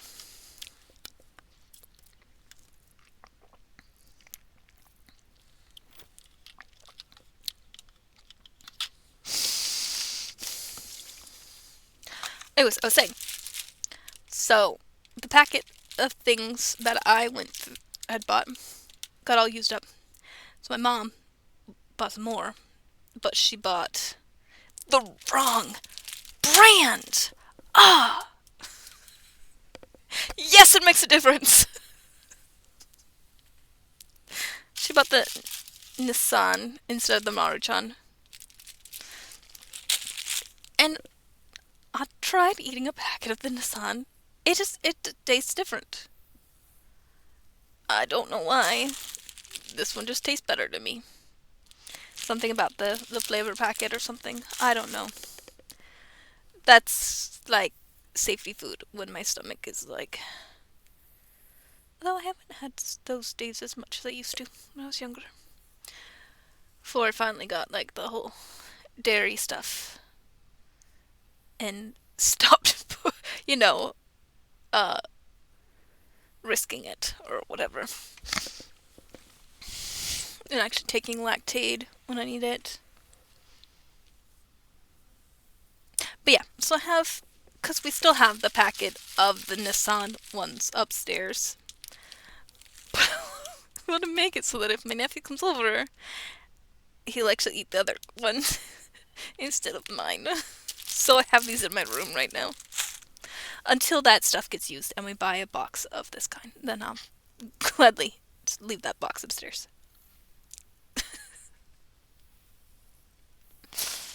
It's a safety food. Okay, it's fair.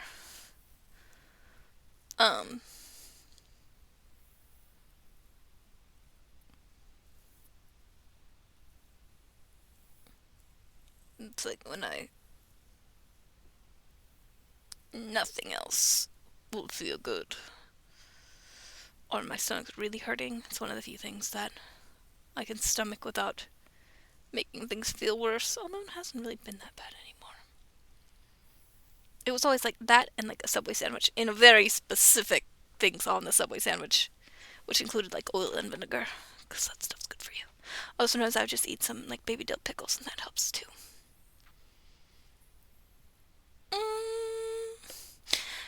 But yeah, maybe do what my dad would do when I was growing up, and he'd hold a family meeting, get everybody in who's living in this house together. We need a meeting to discuss this. The kitchen.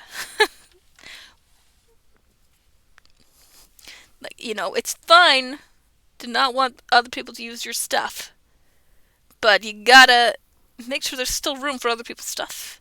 And you need to make it clear that the stuff is yours, and it is not to be used by other people. Okay? Is that so much to ask? If you don't want other people using your stuff, keep it in your room. What was this?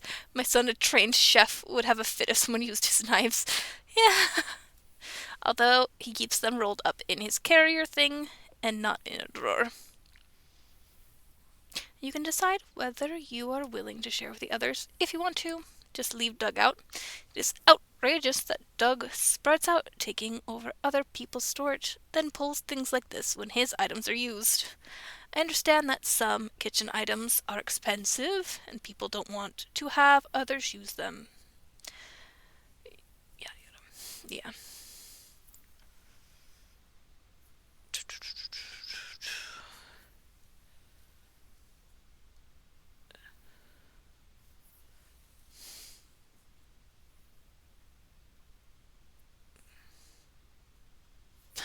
Ooh, this though.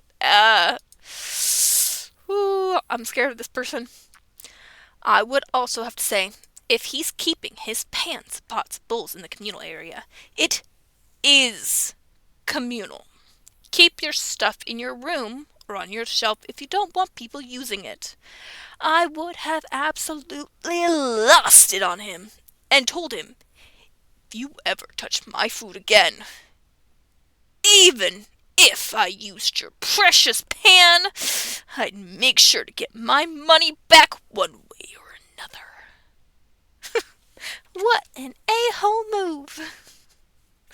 4. Make him pay you for the food he threw away. 5. Team meeting, so everyone is on the same page. Doug. Yes. Oh, does somebody say like 1 and 2? 1, 2, 3. Yes. Okay. Where are we? We're right here. Hello.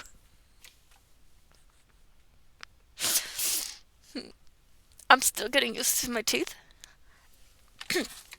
And trying to smile with them. Did I say this before? I like record myself making little videos and then never do anything with them sometimes. And I'm just like staring at it and I'm like, when I had proper teeth last time, it was when I was younger and was not big on smiling. And as I got older, I learned to smile. But I haven't learned to smile showing my teeth. Instead, it ends up like... I don't know how to smile showing my teeth. Oh well. This is something that, like, I don't know if the whites of my eyes get too... Or it's like...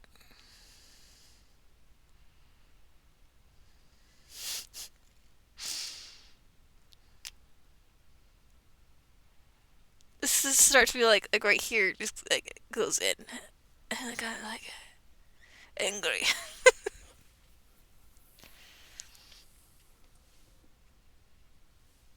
Anyways, was I gonna take a break? It's been 2 hours. It is about 10. I'm gonna take a break. I don't know how long. How long? 10 minutes?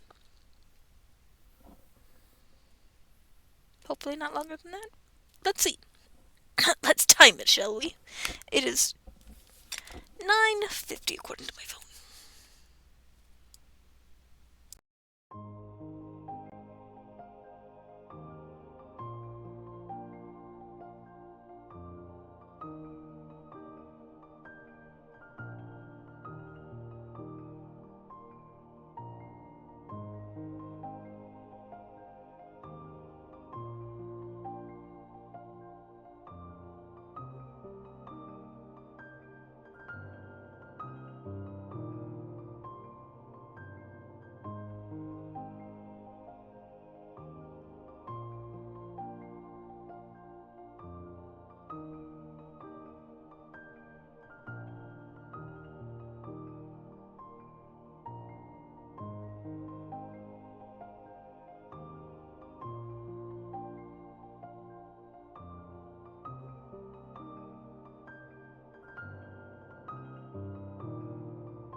was like 15 minutes. Sorry.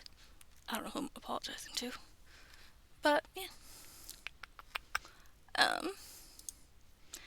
what? Now what? Took care of all the dishes. Okay.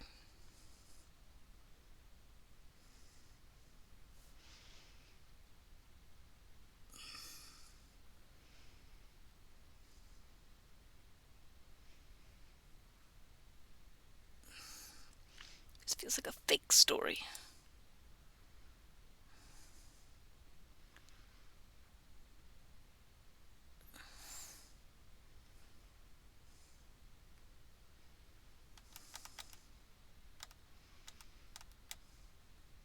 What?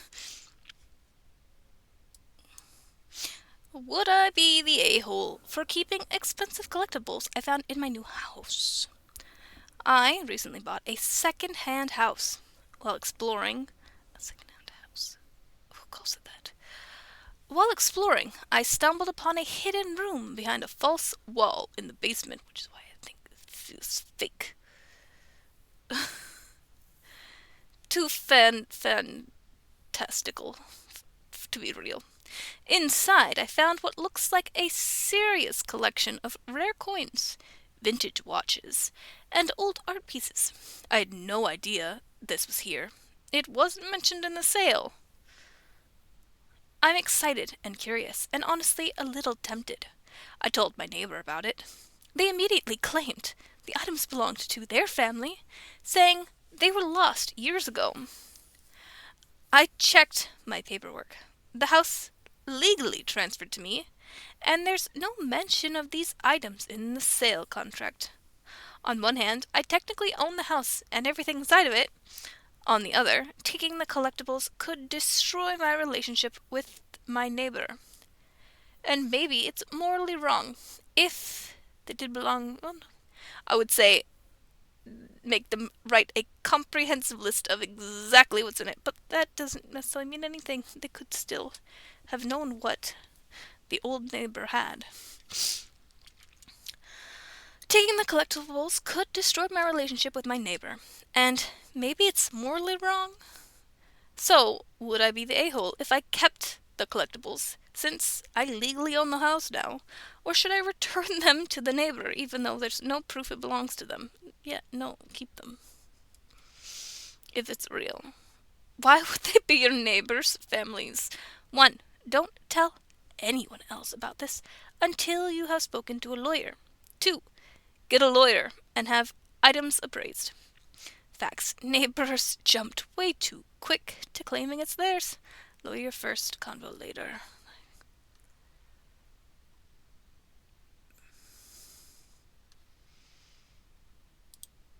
Okay. Oh, I've got to switch over. That's my lovely face. Okay. While I scroll on the other screen. Oh, how do I rehome a cat? I don't want to. I love him. But I'm going to be homeless in a few days. Oh, it's so sad. Cry with me, guys. It's so sad. No. And then just pick. Oh, no, there's a. Hi, all. My name's Owen, and this is my cat, Gypsy. Let's see how the comments go on that. People are up in arms about that word.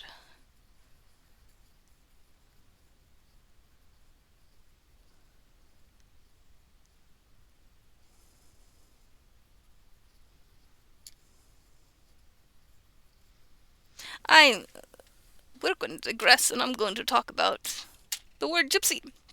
Because I hear that it's a slur now. I probably shouldn't have said it. The thing is, I always thought gypsies were cool and mystical, like all about, I don't know.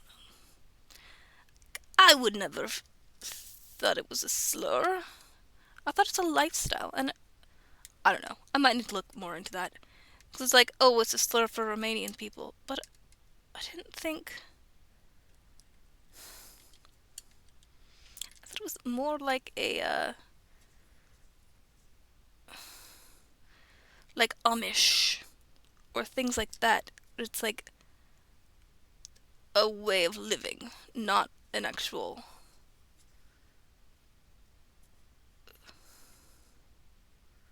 nationality. Might be something of an ethnicity, but I don't know. Feel free to, yell at me and tell me I'm wrong. And how dare I actually say that word anymore.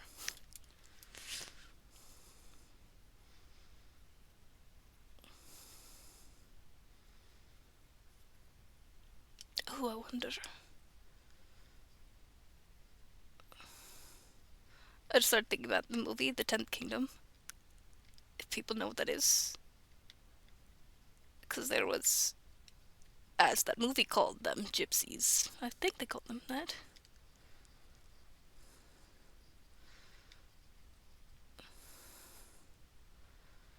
But it was like a whole caravan and all that.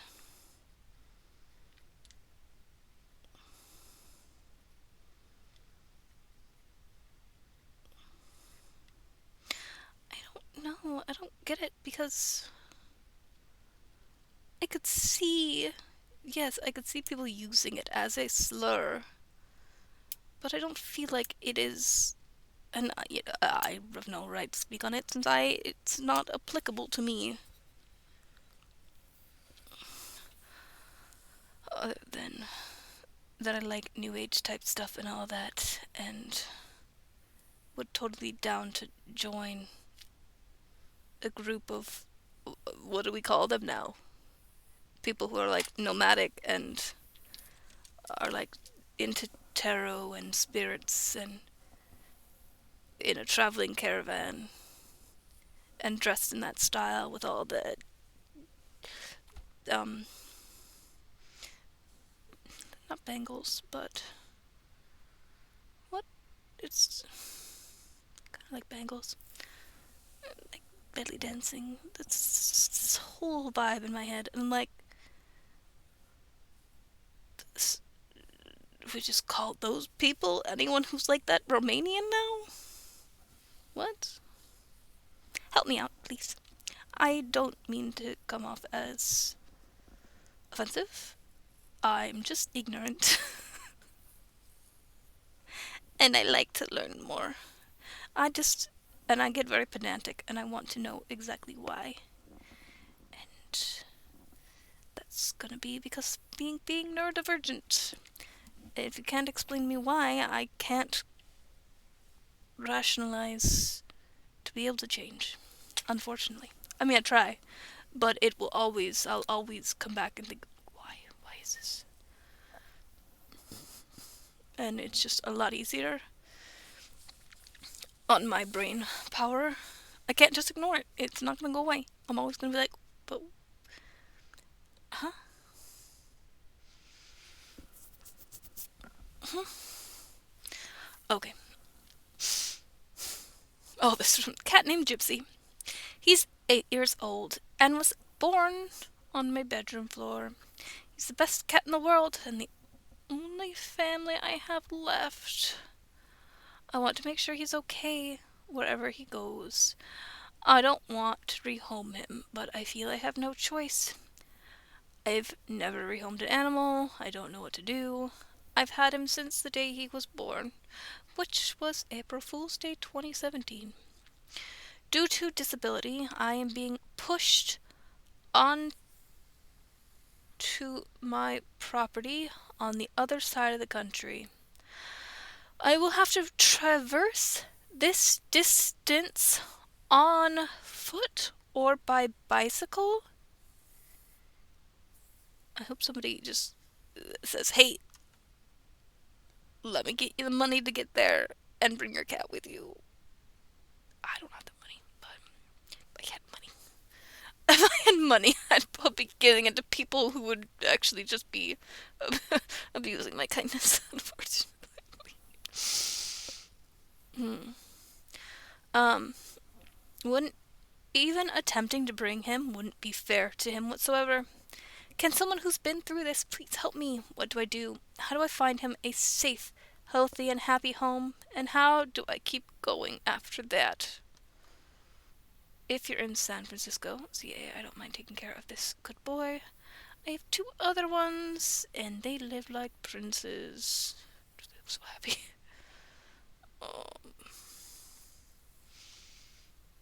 I just feel so bad. They're like, it's their only family left. Where do you live, and where do you need to go on the other side of the country? I can firstly try to help out with your own transport, flights, trains, buses, whatever works, so you don't have to travel on foot. I can secondly find someone near you for Gypsy if you let me know your current location. I just don't want I want them to be able to bring their cat with them. Is it just that they don't want the cat to make that trip since they're going on foot? I would happily throw in on a flight for both of them if that would mean keeping the cat. Is there a collection somewhere? I went on OP Patreon, but didn't see anything. Let's help this kid and his Sonny out. There we go. Look, all these people. I was leaning toward just buying the ticket for him. I PM'd OP. Hopefully he responds. You are an inspiration in a time of real, not inspirational people. Yeah, I'd like to pitch in. Please update us on what OP says so we can coordinate trying to help out and keeping these 2 united. Just hoping for a response at this point. OP, where are you? Ah. Hoping that it's just a late response because of all the activity on this post. Fingers crossed. I'll put in some Dota support too. I could pitch in a little too. Same. I could, yeah, see, everybody is just like what I was saying, except I don't have money to pitch in. But I'm like, no, don't separate from your cat. Although, hopefully it goes well.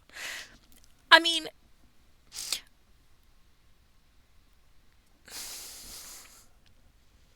people always say, it's not.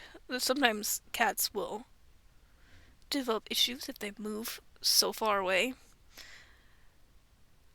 But I'm not sure that the cat could develop issues just being rehomed without their owner, without OP, who, they've known since they were born. That would seem more stressful to me than moving into a new house, so far away. But yeah, there's ways to, tranquilize the cat during transportation.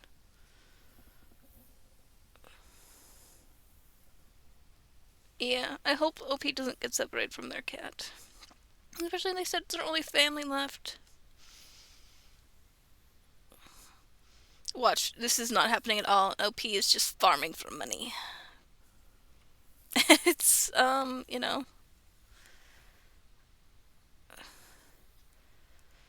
broke as shit and today has been very not good. And my view of people has generally been overall poor today. Thank you for doing this and starting this chain. Thank you for helping this stranger and giving another stranger a little bit of hope back. Yes. There's some kind of evil wind blowing in the universe today because same thing for me, and definitely heartened by the kindness of this group.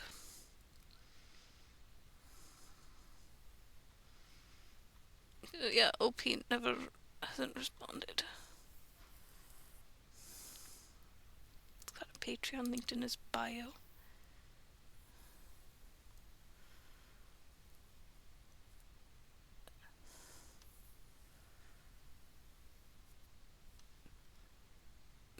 But, OP, are you okay?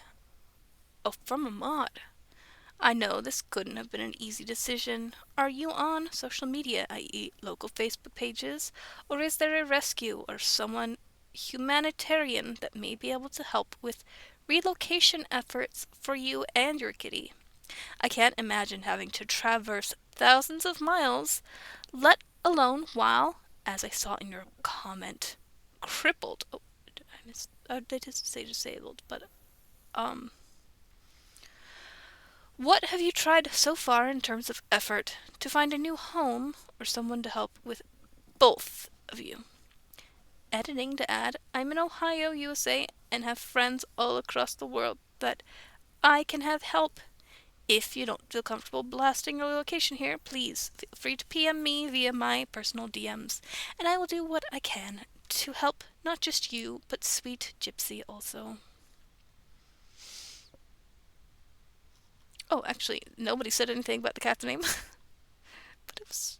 I don't know, when did people start? Oh, they did, 4 hours ago. Holy moly, so many kind people!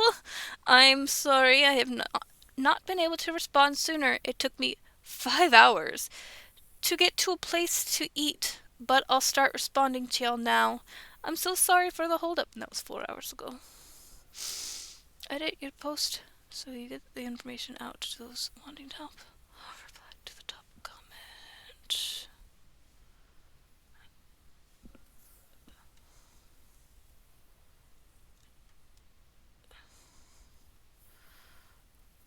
Oh, they posted 11 hours ago. I'm so sorry, OP. I can't imagine the guilt and stress you must feel. My heart breaks for you. While it's never easy, I really recommend trying to keep him with you. He will be happier struggling a bit with you than in a loud shelter or with people that he's. This is the one person that he's known since he was born, so. Jeez. Um.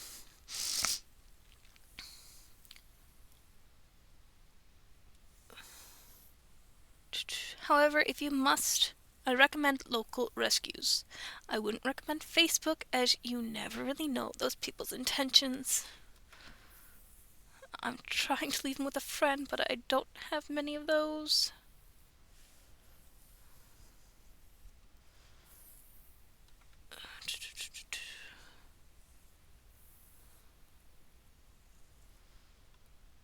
OP is in Michigan going to New Mexico. He has property without anything on it. Will be homesteading. Plans to bike/hitchhike to his location. Wow. Yeah, I read about 100 or 140 of the post-such replies. Didn't see all of that. Thank you for the info. Take the cat. You can buy a folding dog kennel. That'll give Kitty more than enough room when you get there. The cat has been with you for a long time, and it'll be harder on him for you to just disappear than to move him. Yeah. IDK men, anyone have experience long distance biking/hitchhiking with a cat? Maybe it's possible, but I haven't heard of it. Well, yeah, enough people have offered to cover their flight cost or give him rides to be able to safely take his sweet kitty with him to their new home. Okay, okay, we're gonna move on. I like wholesome stuff like that. And it makes me wanna cry. No, not that much, but... Oh, what did I just do? I hit things I did not mean to.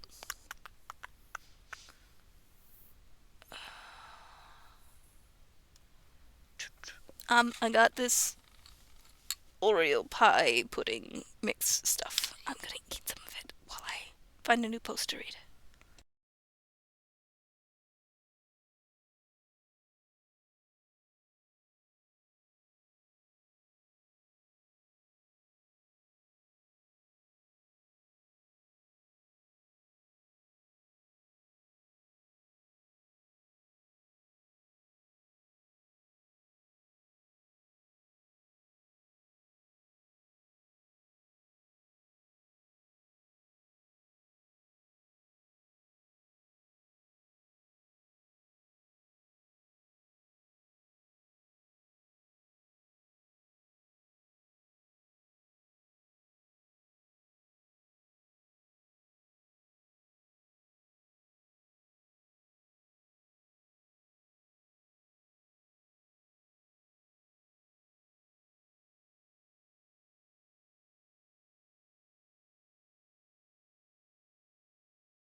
This might be hard to read, just emotionally. AITAH for destroying mine and my ex's memory book. I, 42 male, have been separated from my ex, 42 female, for about 6 months now. She came out as a lesbian. We've tried to be amicable, but it's been incredibly difficult. Recently, we've argued so much that she agreed to stay with a friend. Are they still living together? I was drunk last weekend, and I committed a cardinal sin. I looked on her Instagram, and it was full of her saying how happy she was about being a baby gay, etc. It pissed me off.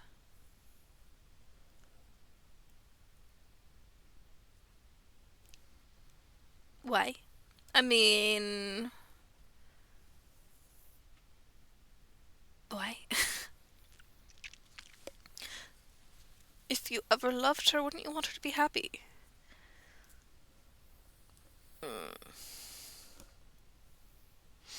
Okay. So in my drunken state, I disposed of her memory book, which basically was a binder of all our relationship history. Things like date receipts, cinema tickets, anniversary cards, etc. I thought she didn't care, so I chucked it away in temper. A couple of nights ago, she came over to look at what's here and see if there's anything she needs. She seemed frantic, and I asked what her problem is. She said she can't find the memory book. I said I binned it, basically. She was trying to act all disappointed, and I was like, stop complaining, as you're gay, so you don't care. She cried and left. The next day, my colleagues said I looked tense and asked me what's up.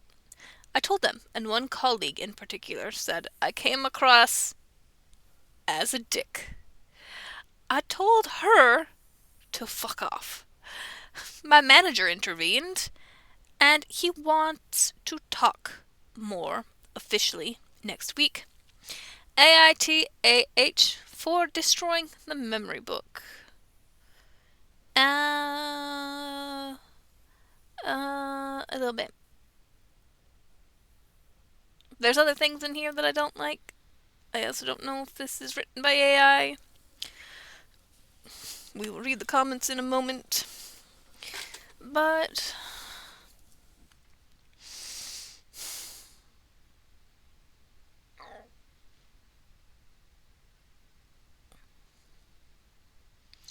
I don't know. It's just one of those things. It sucks that,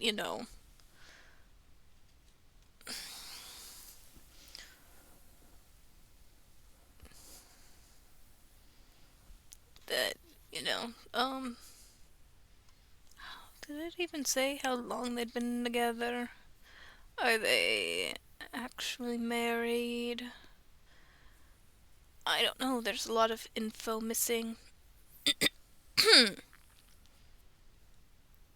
But 42 is a heck of an age to come out, but it happens. Um,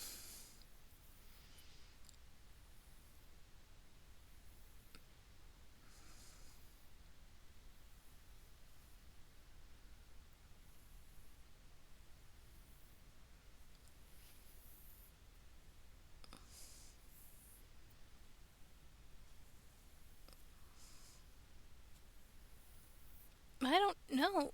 I just feel like there's a lot of info missing. I can understand. I might not agree with it.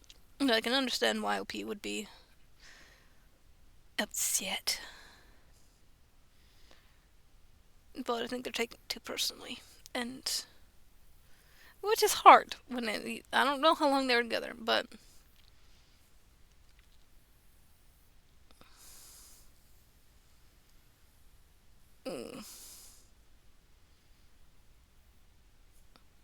Me, once I end a relationship, it's like anything memory book, I'd be like, yeah, get rid of it.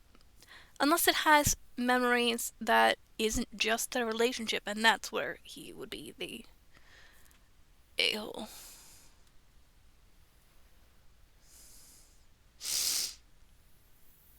Get that shit away from your job, brother. Do not let this affect your work life.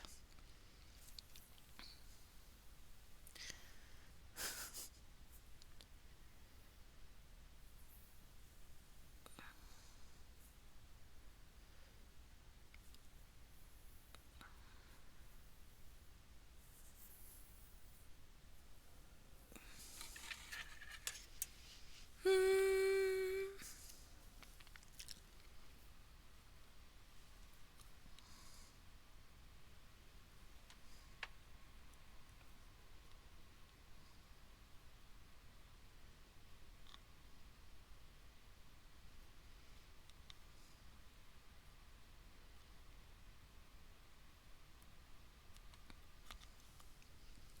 My tooth is bugging me. But, root canal, and I still need a crown. I don't even have a temporary crown. But I have an appointment on the 1st, and I'll probably get the temporary crown then. And then I'd wait like 2 weeks to get a prominent one.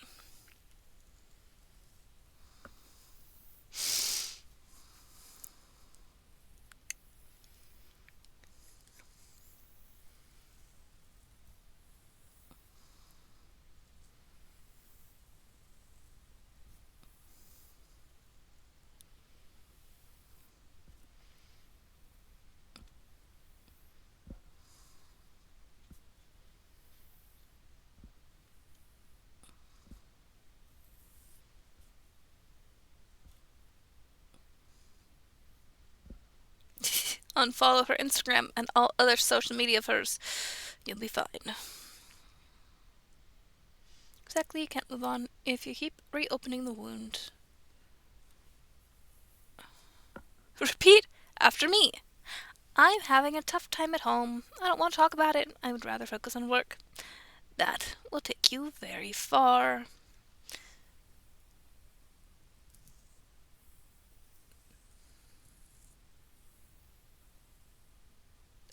Hey, dude, you can't go around in life telling people who disagree with you to fuck off, especially at work. But she called him a dick, didn't she? Did she actually, or did he say she essentially did?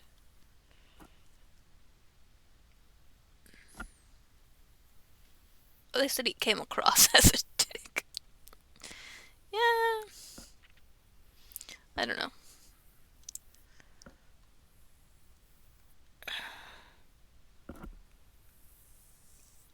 Oh, yeah, you can't call a person a dick at work either, so they were both wrong. Don't call your coworker a dick for being upset, and you won't get told to fuck off. While that OP is getting flack at work for defending themselves. Nobody is saying about the memory book, though. Go get some therapy. Just apologize to your coworker. This is not what about the memory book. Everybody's very focused on the work stuff.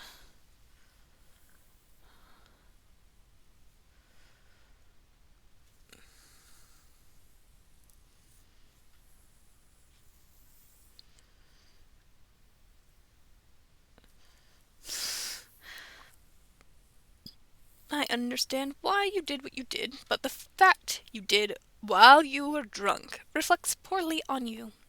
I still have some stuff from my marriage, even though I am divorced, because it is my history. Unfortunately, you let this anger carry over to your workplace, potentially jeopardizing your job. Please get some counseling ASAP before you dig a bigger hole for yourself.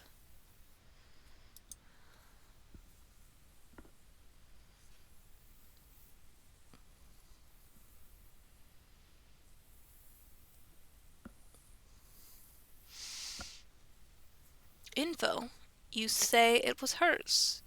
Is this something she has independently collected and created? If so, massive YTA.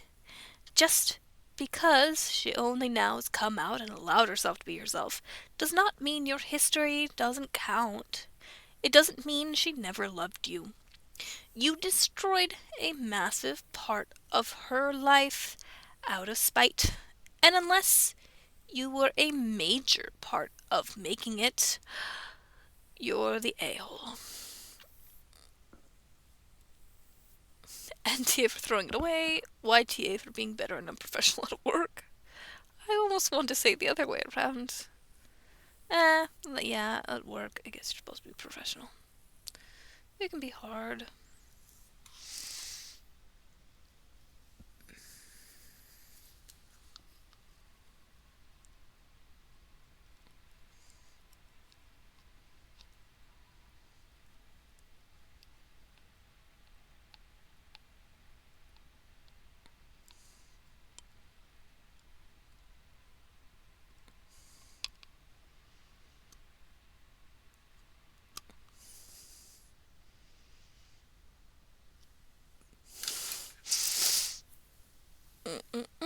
Oh, YTA, look man, you're valid to be upset, angry, or feel whatever you feel.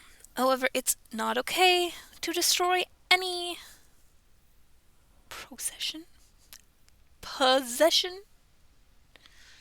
that you don't own outright.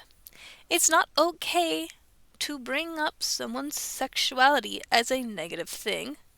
It's not okay to bring drama to work, and it's not okay to tell your coworkers to F off.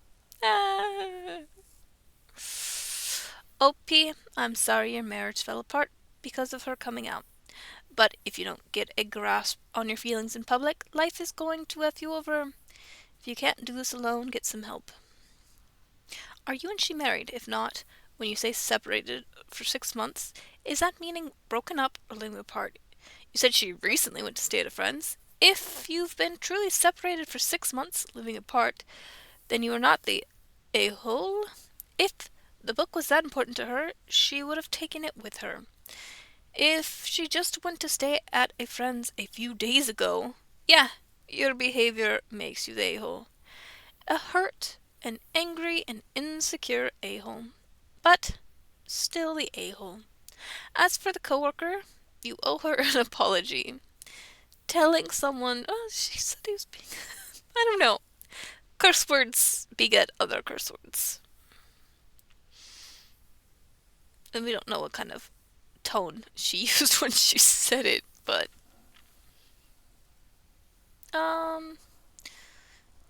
Telling someone to F off in the workplace, no matter how validated you feel, is never appropriate and reflects poorly on your ability to control yourself. Sorry you're going through this. Betrayal is never an easy experience. She started staying with a friend because they were fighting. So it's like, they were still living together then? Process of finding a new place and staying with a friend for the interim. It's a dick move to destroy things she might want. I get it. I get why. But it's still an a-hole move. Yeah. It's down. No, just... He calls it her/her. Makes me think she's the one who actually made it. So I can see why she would be devastated. It's hers of them, is what it seems like.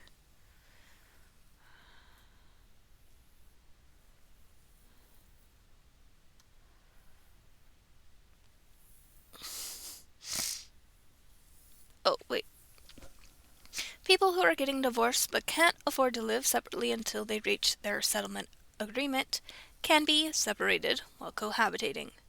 In some places, a year of separation is required as grounds for divorce, and they have to work something out to make the legal requirements. I only remember this mentioned by my lawyer, but my ex had already moved out, so it wasn't relevant. Any details I might remember 10 years later would only be relevant to my state anyway. In fact, that law about grounds for divorce changed during our year. So he took a shared possession from the home they both lived in that she likely put together and maintained, and he destroyed it and decided she didn't care and threw that in her face while she was frantically searching for it. There may also be divorce-related incentives for him to do shitty things. To try to get her to abandon the home, destroying her possessions, might be tactical in addition to being retaliatory. Opie is 1000% the a-hole. I hope his idiotic, out-of-control behavior at work bites him in the booty. Shows what his emotional maturity may have been like for the years she put up with him. Yeah. I don't know. Some of these things is so hard for me to comment on, because, like, I don't know if I'm, like, arrow ace or what I am, but I definitely don't.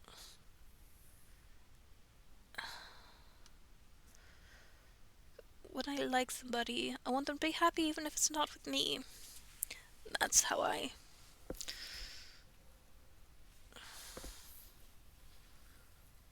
But I have also, like, really weird, self-worth. I always feel like other people's worth is higher than mine or something. That's not always true. There are bad people out there. What am I saying? What am I trying to say? I don't know.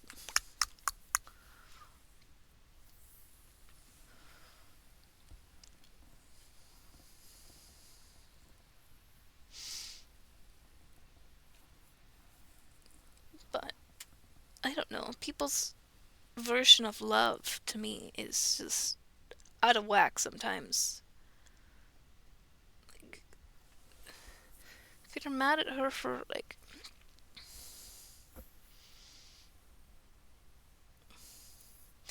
you know, finally accepting a part of herself that she'd been denying for so long.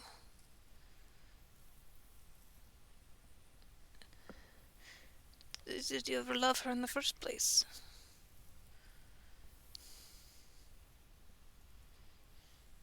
That's... I don't know. People's definition of love gets me so much. I'm just like, that's not love. Is it? Maybe I just have a very innocent idea of love because it's free of possession and pride and attraction. It might be easy to say this stuff when you don't really have attraction. I could be with somebody and just be like, without being attracted to them, and just like cohabitate, and maybe my feelings toward them aren't as strong as other people's, but it's still a lot more pure and innocent. But it might feel detached and cold and emotionless.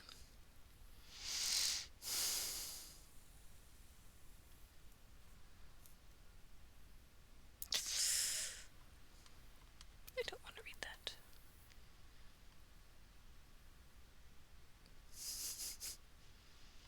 The person is a cake thief. The cat was eating their cake. Text messages. I don't feel like reading any.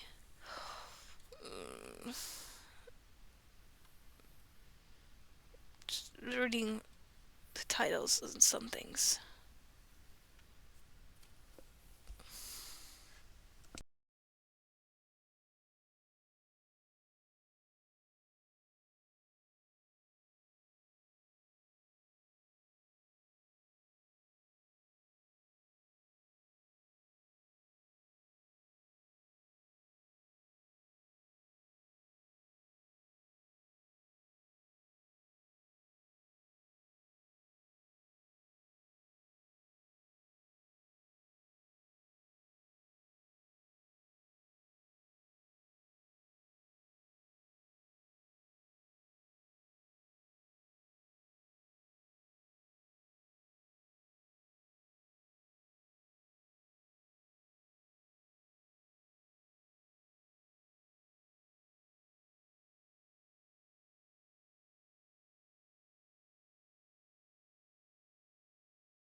today I fucked up by forgetting my webcam was on during a work call.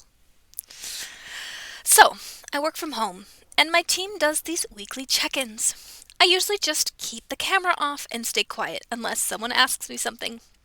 Well, today, I guess Zoom defaulted to camera on because of the update, and I had no idea. I was chilling in my hoodie, eating cold pizza straight from the box like some sort of cave troll. Half listening, half scrolling Reddit. At one point, I leaned back, put the slice on my chest like a plate, and started picking at the cheese while lying almost flat in my chair.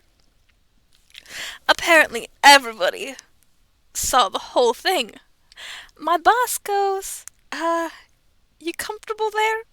And I just froze. Looked at my screen.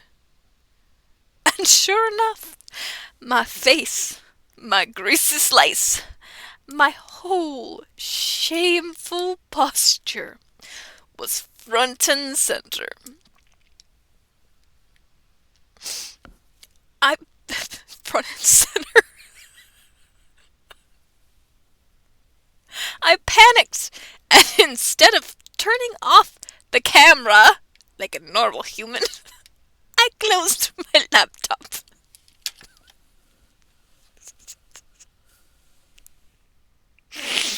Which disconnected me completely. Had to awkwardly rejoin 5 minutes later, and pretend my Wi-Fi crashed. They all knew it didn't.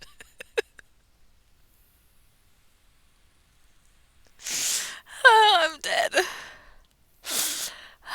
Okay. I feel like I need to reread that without laughing so much.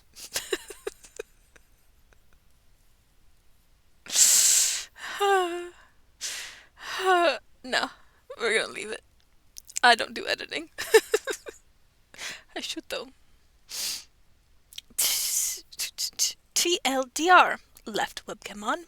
Ate pizza like a swamp monster during work call. Became office meme. At least you weren't watching something worse when the camera came on. Cold pizza chest buffet is honestly pretty tame. There was a lady during who full on peed in front of everyone thinking they couldn't see her. Who? I wonder if OP is male or female. Man or woman.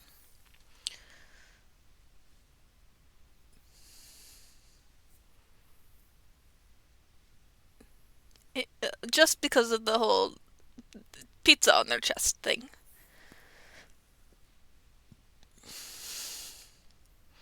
Not gonna lie, as a woman, like, I don't even need to lean back. Am I doing this? Am I showing? I could just.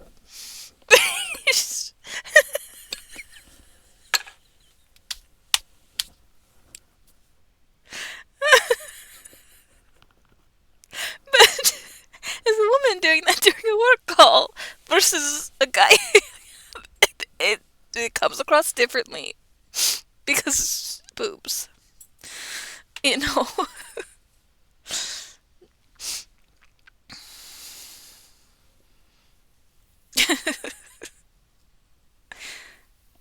I have no idea.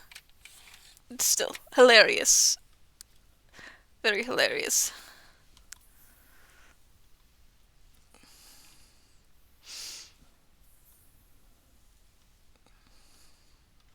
Okay.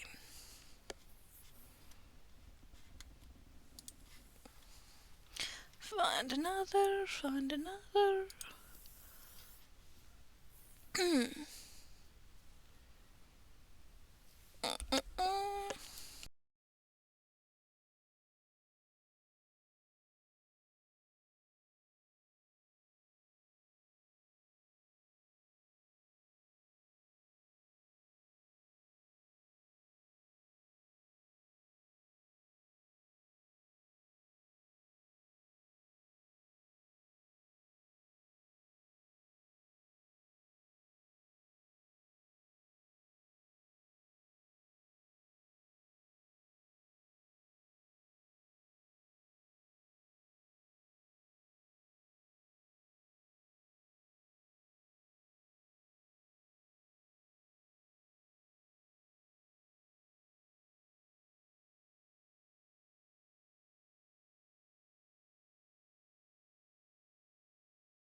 Well, that's it for my Oreo pudding. It's pretty good. I also have a Cinnabon pudding. That's good too. I don't have it here. It's upstairs. Okay, do I want to read this one? We'll try. Okay. AITAH.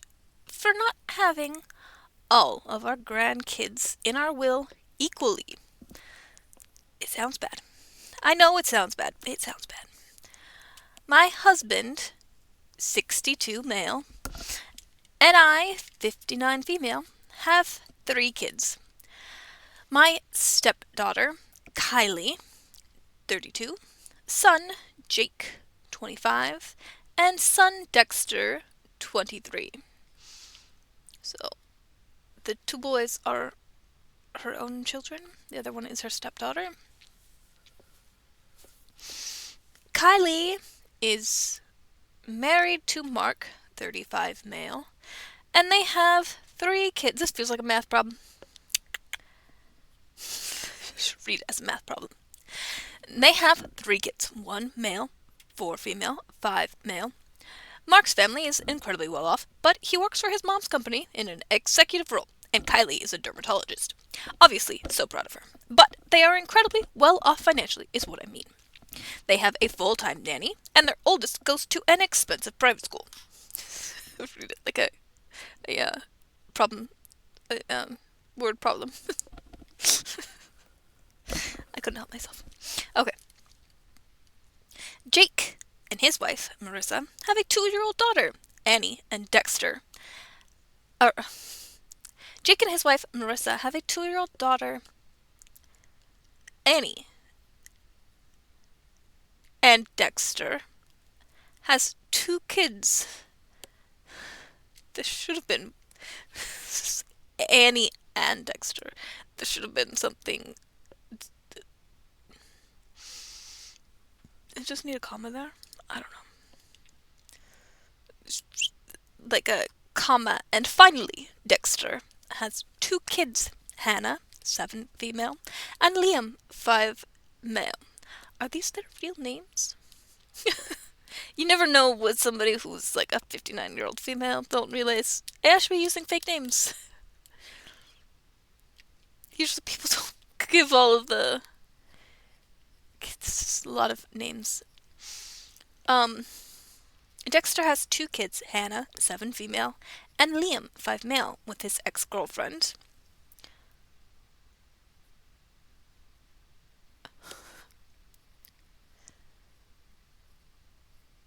My mom lives with my husband and me, and watches Annie,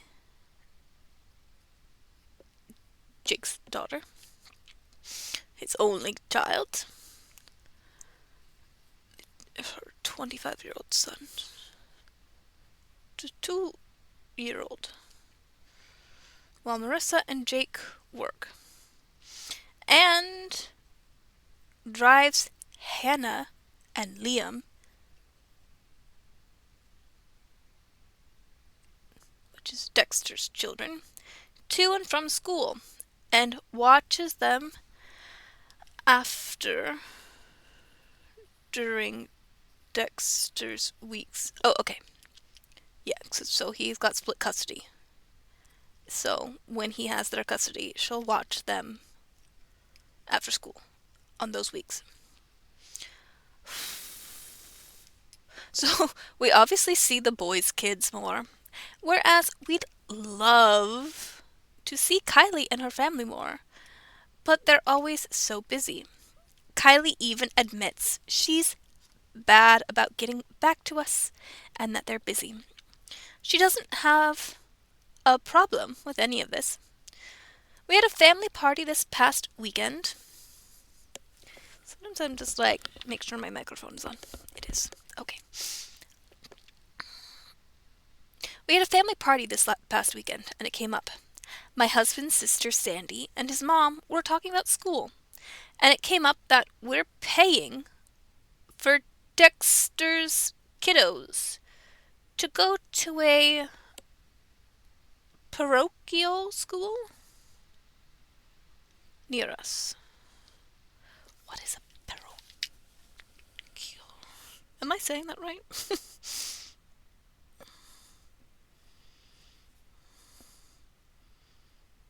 Oh, church.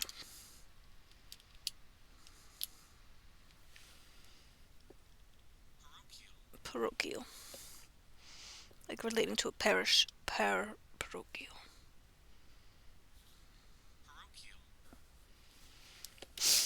Okay. It's nowhere near as expensive as the school Kylie's kids go to. But Hannah and Liam love it. Kylie and her family left a little early, as they had somewhere else to be. And afterwards, Sandy. Oh, her husband's sister. Okay. Her sister-in-law. OP's sister-in-law. And my mother-in-law laid into my husband and I about it, saying that we shouldn't expect Kylie and Mark to take care of us when we're older, and only the boys, since we only help them. I pointed out that if they'd ever asked for money, we would help them. We supported her throughout college and medical school and paid for her wedding. For transparency, yes, we helped our boys too. We paid for Jake's college and Dexter still lives with us, but he has a full-time job. How old is Dexter? Is he the youngest? 23. Yeah, that's... How old is she? She's 32. Okay, I'm waiting for there to be, like, a real issue.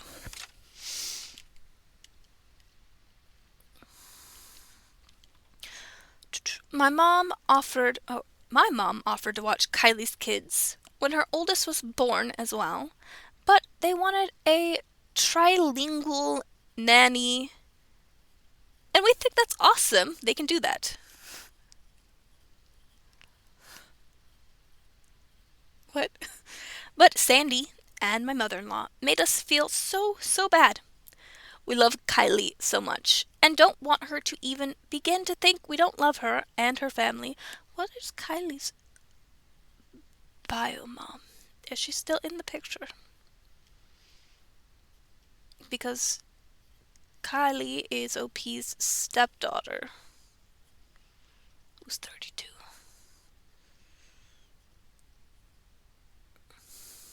Is she also getting help from her bio mom? I don't know.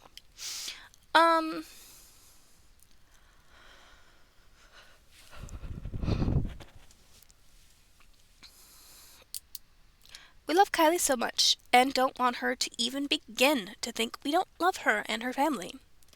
It's also kind of a weird subject because, oh, there we go. Kylie's mom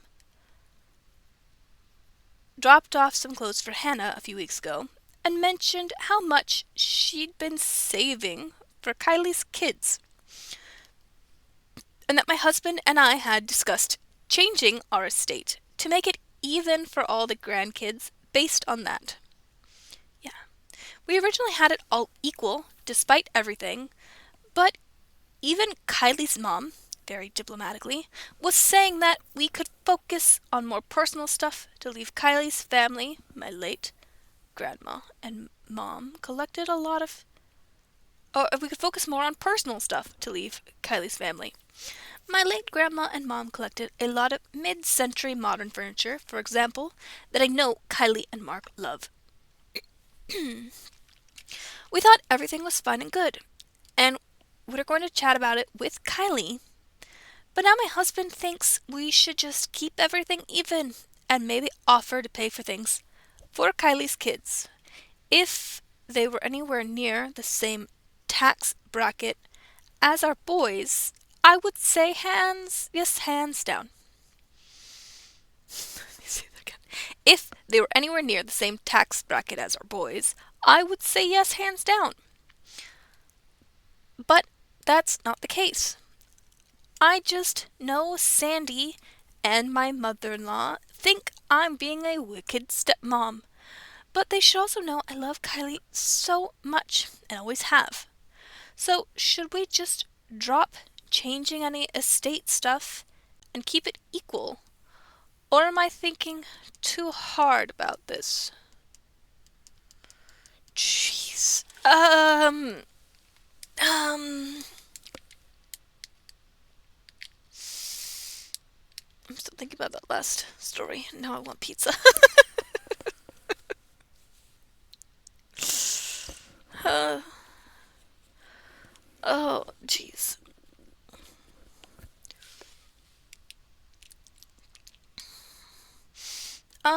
I think to have a chat with Kylie. I think you're fine. I, you're not leaving her kids nothing, and between her, um, between her mom and then you and her dad, like, it's gonna be the same amount. And that feels more.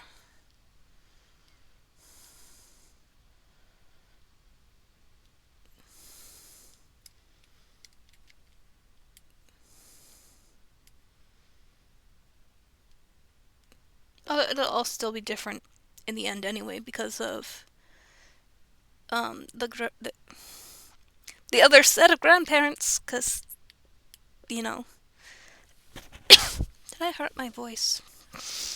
Ah, yeah, I think you're just thinking too hard about it.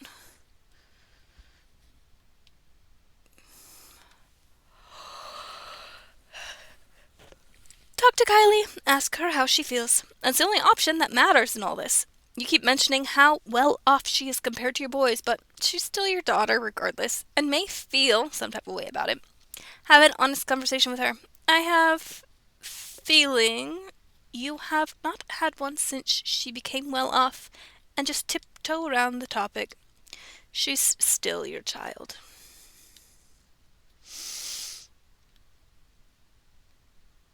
Part of the problem is that Kylie is OP's stepdaughter, which could be seen as a more for my kids scenario.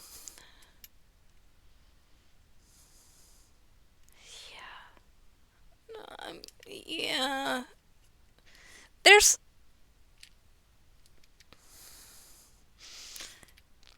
there's no easy solution on this. No.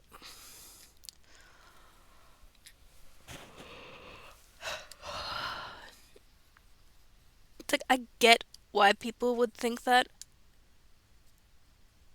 but it's not like they're not leaving her kids anything. They're going to be giving them the making up the amount, the difference from what the other parent was contributing.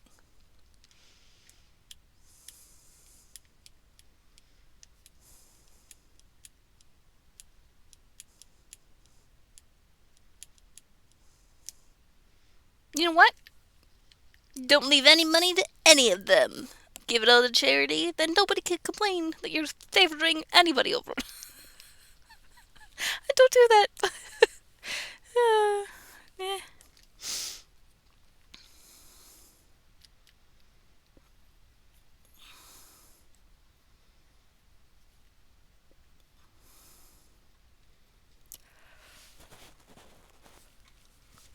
Yawn, yawn, yawn, yawn, yawn. I'm sorry.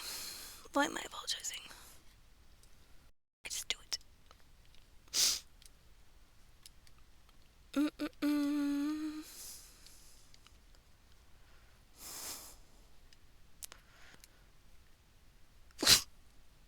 Uh, how's that even a question?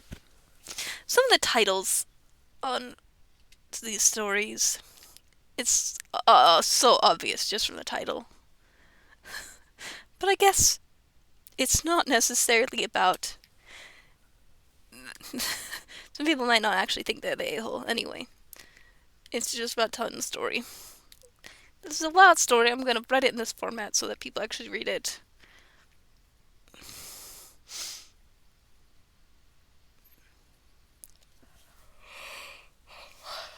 Yawn, yawn, yawn, yawn.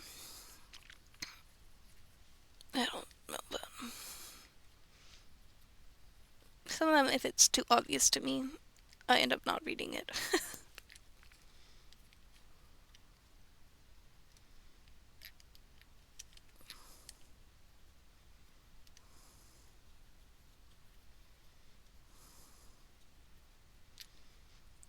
Typicals. I like to just scroll past these things. Neurotypicals. People with autism are a mystery. Autistics, actually, we have a specific set of rules and need and tease a mystery we'll never solve. I can chart specifically for you what we experience. So unpredictable. Here's a specific list of triggers that make me melt. We should form an organization to try and figure them out. Great, because we will detail for you how we feel. We will staff it with a bunch of people who personally know people with autism and can give their best guess. We're right here. We can hear everything you say. Until then, they'll remain puzzling puzzle pieces we'll never understand. Okay, onward.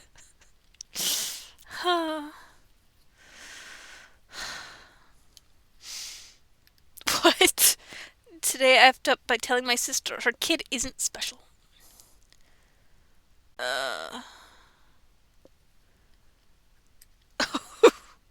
Oh, jeez. Let's hop into it. Today I effed up by telling my sister her kid isn't special. My sister has a 5-year-old. Lovely enough kid. But she goes on like he's the next Einstein. Every time we see her, it's he can already count to 100, or he figured out how the scoring in tennis works. Oh, wait, 5-year-old? I don't believe the latter bit. I was catching up with her over the phone, and she's banging on again about how he's gifted, and the school won't know what to do with him. She stops and goes, "Don't you think he's special?" And I don't know why, but my mouth just went before my brain, and I said, "He's just a normal kid, he's fine." My sister went totally silent for around 30 seconds. Probably not actually that long, because that's a lot longer than you realize. I tried, or that's a lot longer of silence than you would realize. Do you want me to count it for you? I can do it right here. I tried to say something, and she went ballistic. Now apparently I've crushed her spirit and insulted my nephew. I didn't mean it nasty. I love the little guy. I just couldn't sit through another half hour of her going on about how he opened his own yogurt pot all by himself. Anyways, I'm now the arsehole uncle, and no doubt this will be dragged up every Christmas till I die. TLDR, told my sister her kid's not special. Now my sister is majorly pissed. Oh, this isn't an AITA, but if it were, I think you're fine. Oh. Nah.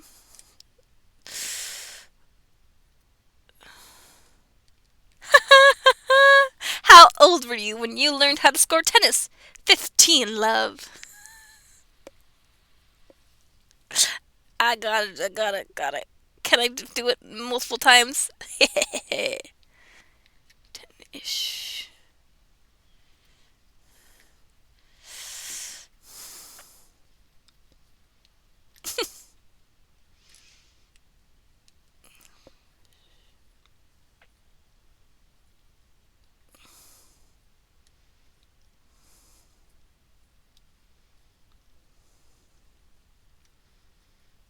I don't get necessarily. Okay. Tell her your nephew's amazing. He's at the top of the bell curve.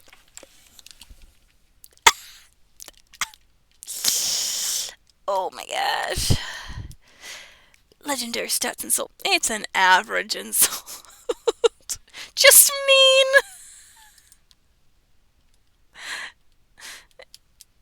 Math jokes. If you don't get it,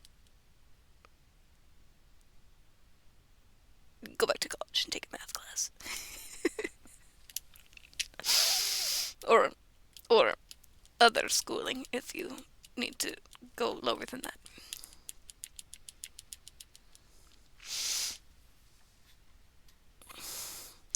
But yeah.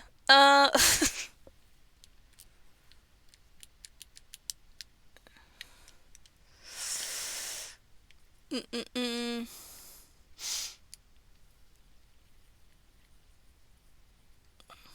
Yeah, I don't know.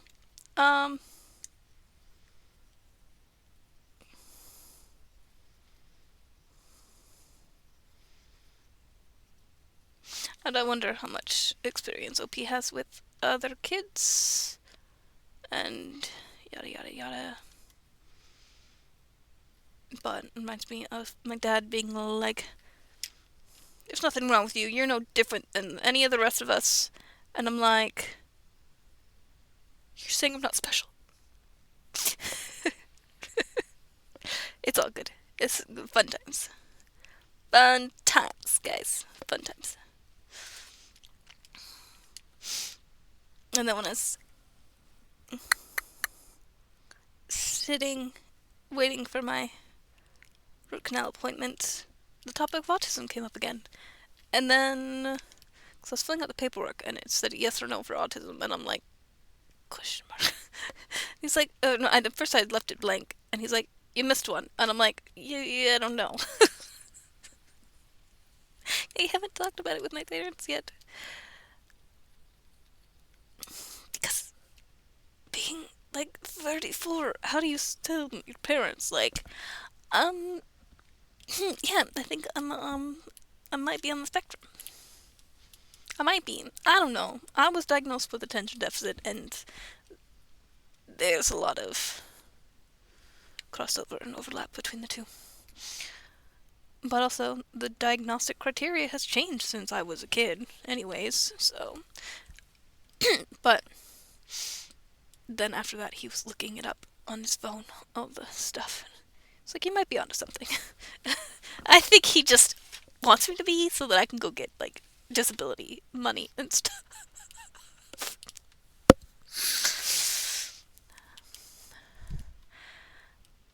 I'm not completely lying on that.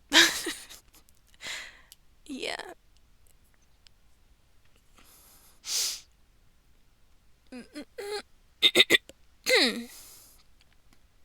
3 hours, 13 minutes. Look for another.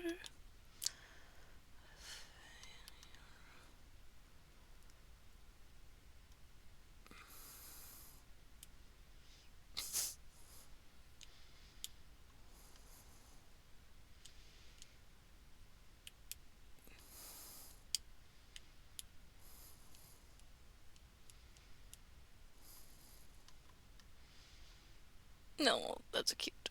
I know that's promoted, but it's a little witch character with a game. Just a cute design.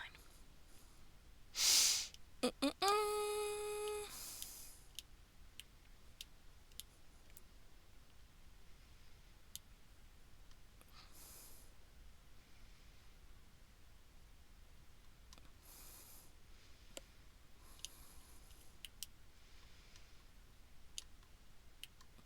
No, this is not really chat stuff. Um,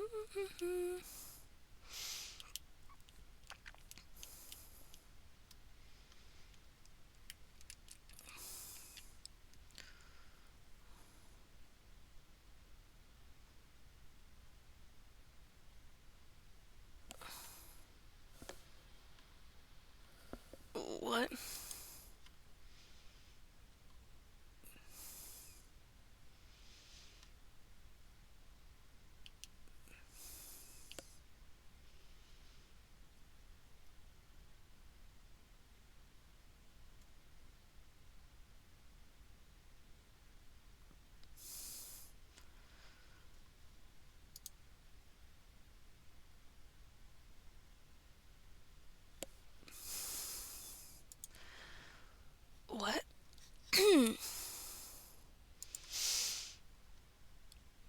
am I overreacting? Husband brought woman into our home.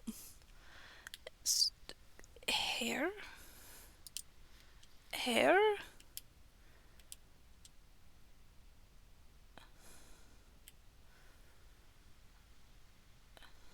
My husband brought a chick half our age into our home while I was at work. He unplugged the camera, I found out that evening, because I found her red hair and round face scrub pads in the trash can of our master bathroom. Like she cleaned out her brush. It was also in the vacuum. How does she know the person's age? Strange, I know. I guess he tried to clean up. IDK, his days off were opposite of mine. I had noticed things around the house for a couple of weeks prior to this happening. When I asked why she was there and why she was in our master bathroom, he said the other restrooms were dirty. She called him, basically crying she got into a fight with her boyfriend and needed a place to clean up. Obviously, she cleaned her hair and washed her face. He said there's nothing wrong with letting a friend use the restroom. Bunch of other things were happening. But, am I overreacting? Can a non-mutual friend use the master restroom? Could they just be friends? Could I be overthinking it? Am I wrong for feeling betrayed and like boundaries have been crossed? Also, I'm 37, he is 42. We've been together for 21 years. Why did he turn the camera off?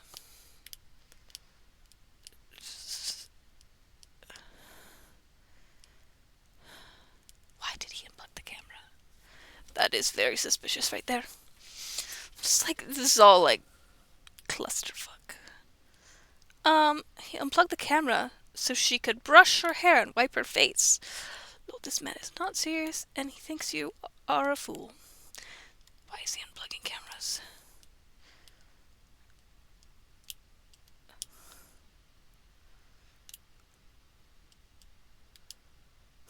What is going on?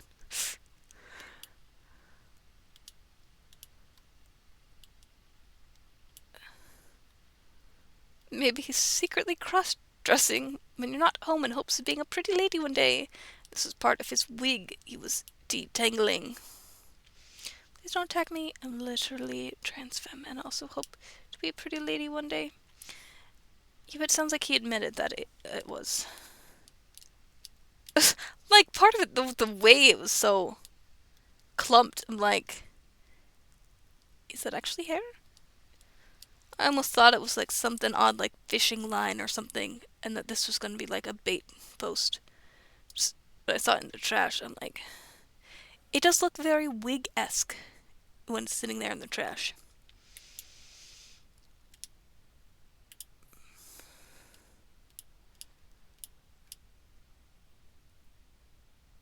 Maybe it's just the way the picture is. Or maybe, you know, people's hair types are different. I don't know.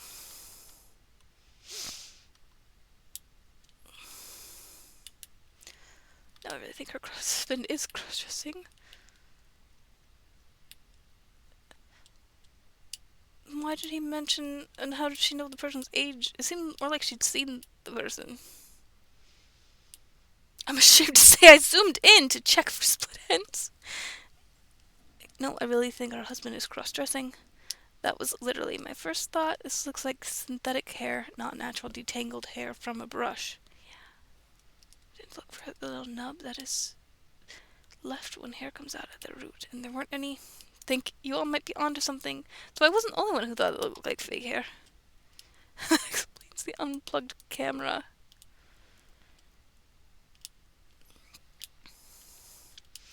It looks like hair from a wig and not a good one. I bet he's a cross-dresser. I bet he's making some spare money on OnlyFans. Yeah.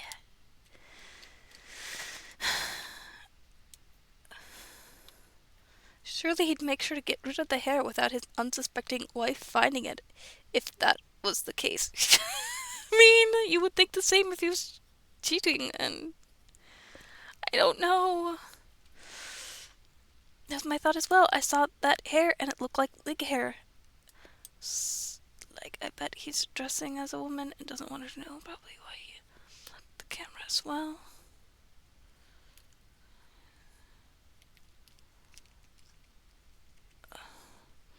Unless... two things. If I let a woman into my home, into the bedroom slash bathroom that I share with my wife, I would inform her immediately, just so there was no confusion. If I had cameras in my home, I would, under zero circumstances, even with a pew pew to my head, unplug those cameras. Unplugging the camera is a dead giveaway that there is something to hide here. He's effing or he's trying to F. The way he's effed. This looks, yeah, but I mean...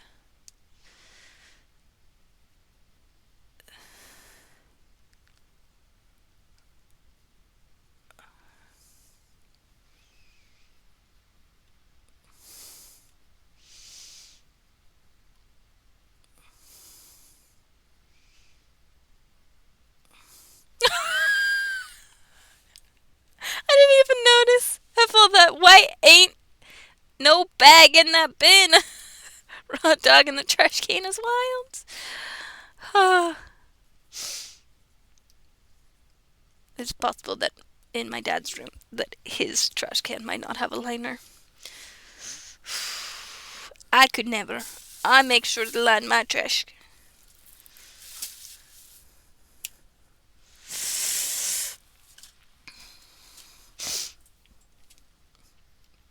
Although there are days when I get like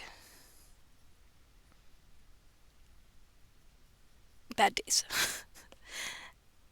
But then I just make sure that anything that I throw into it is just like spare napkins that I'm never going to use. There's something in my eye. I want more info.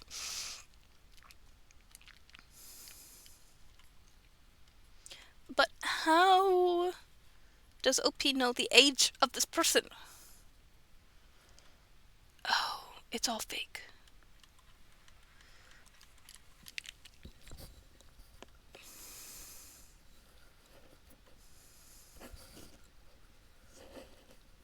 Oh, that looked like I was flipping off. It's just sometimes easier to use the middle finger. Especially when you have glasses and you're trying to get past them. Okay.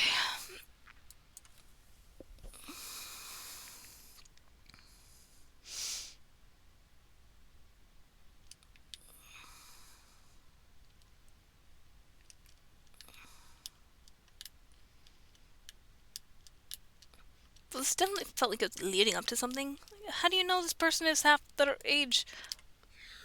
I need to snoop. We're gonna snoop.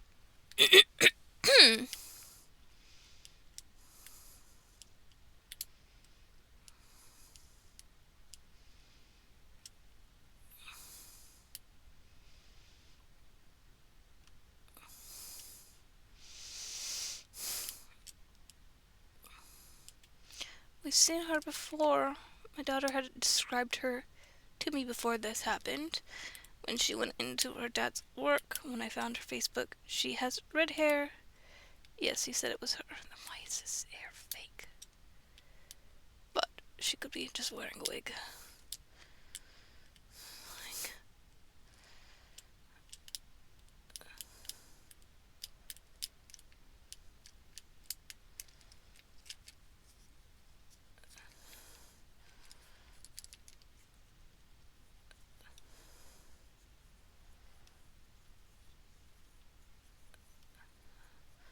I don't know.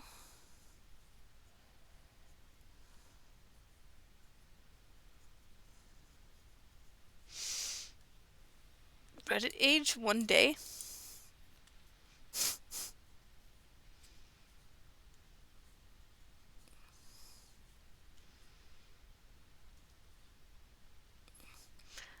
I don't know. Something about it just seems off to me. There, it looks very fake. There, not as much. It's hard to tell here.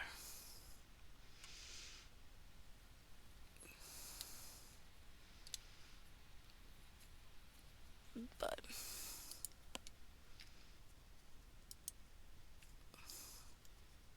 oh, I keep doing that.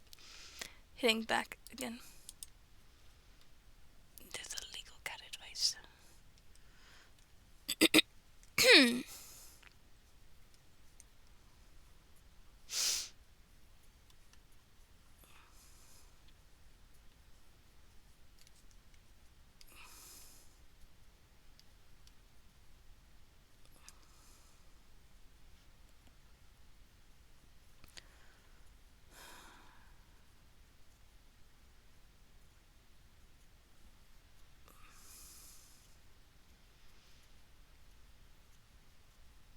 Oh, this is gonna be a heavy topic, but I relate to it. So we're gonna jump in, and it involves self-harm. So there's the warning for you guys. AITAH for quitting my job when they said I couldn't wear long sleeves anymore. I, 21 female, work at a fast food place, and I've always worn a long sleeve shirt under my uniform because I have deep but fully healed scars on my arms from 6+ years ago. Longer for me. When I was getting my root canal. The anesthesiologist or whatever was looking for veins, and then noticed my scars and wanted to clarify if that was from self-harm or something, and I'm just like, oh yeah, it was so long ago. I don't even think about it anymore. But when I was working at fast food, I was like this. I wore long sleeves. I worked at Dairy Queen first, and one time I was wearing a long sleeve shirt that was a bit loose, and so I was going to make the blizzard, and the sleeve got caught into the blender thing, whatever. What's it called? I was like, wait, what's going on? But then I started making sure that my long sleeve shirts were tight on the wrist, not loose, so they wouldn't be grabbed. But yeah, at that time, there's no way that I would have gone without wearing long sleeve shirts. So I'm right here with them. So we're gonna continue. Probably I may have very well done the same. I was very insecure about people seeing. Mostly because not covering it leads to people saying that you are showing them off for attention and for sympathy and all that. Yes, I've had to deal with that kind of.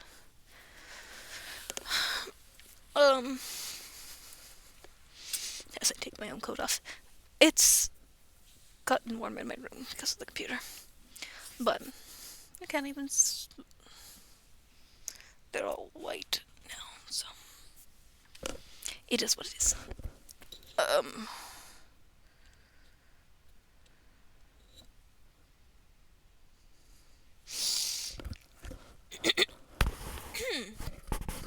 But yeah.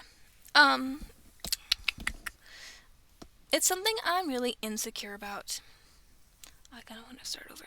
I, 21 female, work at a fast food place, and I've always worn a long sleeve shirt under my uniform because I have deep but fully healed scars on my arms from 6+ years ago. It's something I'm really insecure about, and while I've gotten more comfortable wearing short sleeves in my personal life, I don't want to deal with questions or looks at work. When I first started last summer, nobody said anything about it. I later transferred to the location on my college campus, and again, no one cared for a whole year. Then, recently, my manager's boss came in and told me it was against policy. Show me that policy. They didn't make me take it off that day, just said not to wear it next shift. The thought of coming in without sleeves made me anxious. So the next shift, I wore it anyway. And nothing happened since the boss wasn't there. Today, though, she was there and told my manager to make me take it off immediately. My manager told me to go to the bathroom and remove it on the spot. I just didn't know what to say or do. So I clocked and left.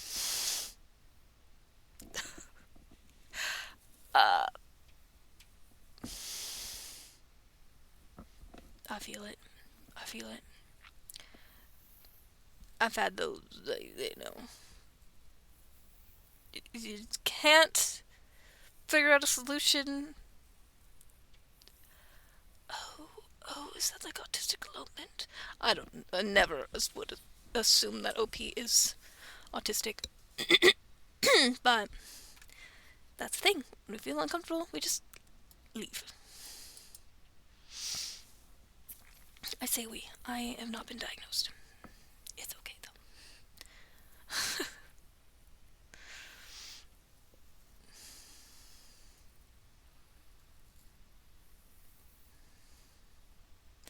Now I feel conflicted. Was I being dramatic, or was I valid for respecting my boundaries?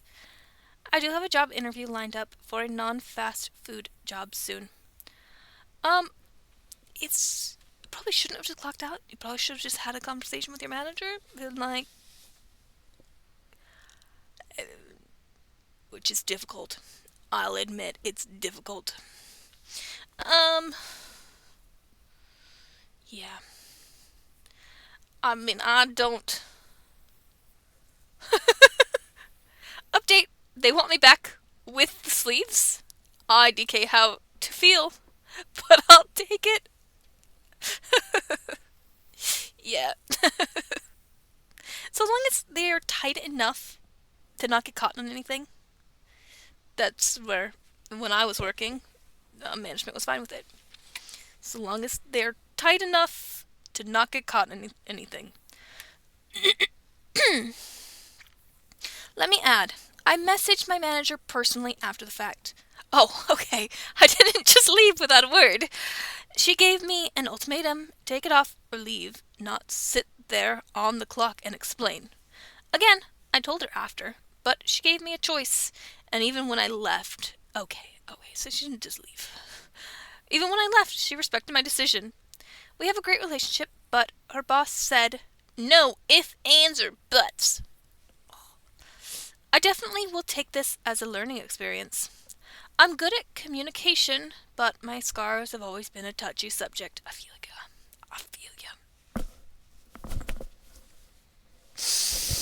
My heart goes out to you. Okay.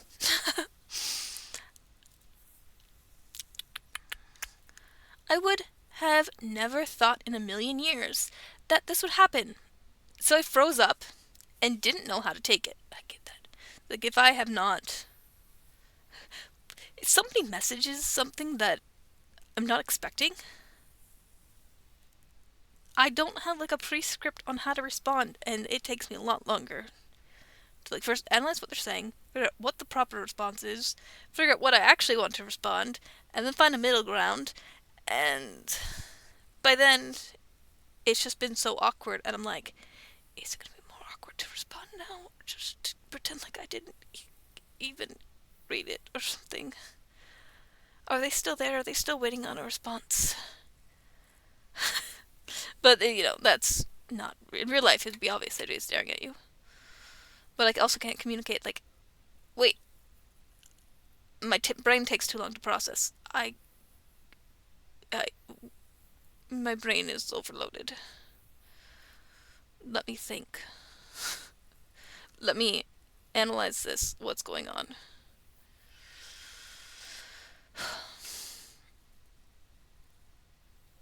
And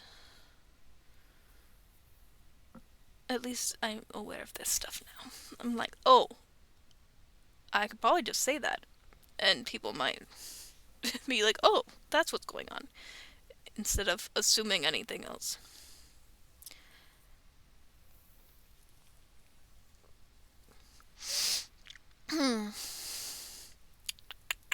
So I froze up and didn't know how to take it. I did what was told and wasn't thinking there was any way around it due to it being classified as a safety policy, but still pleaded my case after. She responded with respect about my text and said she understood and can work with me and my sleeves.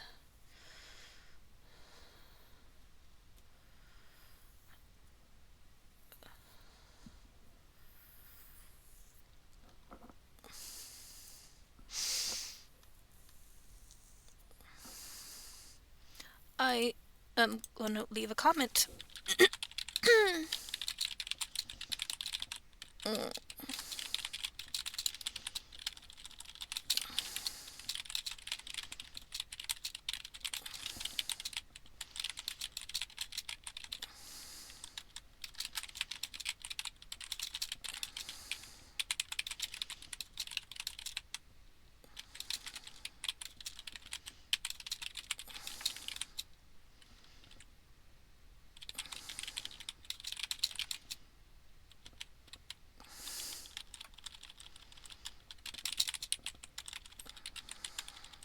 Whoop.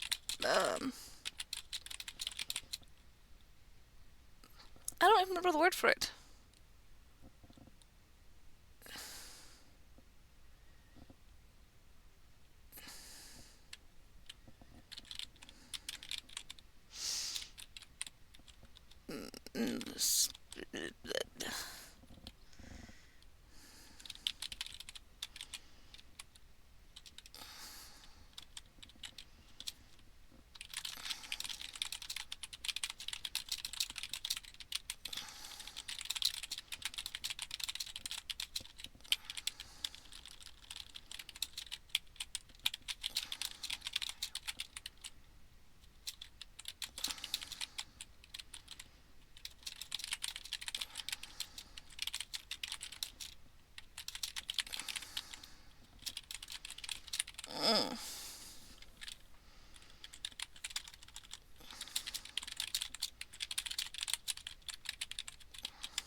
How do I say that?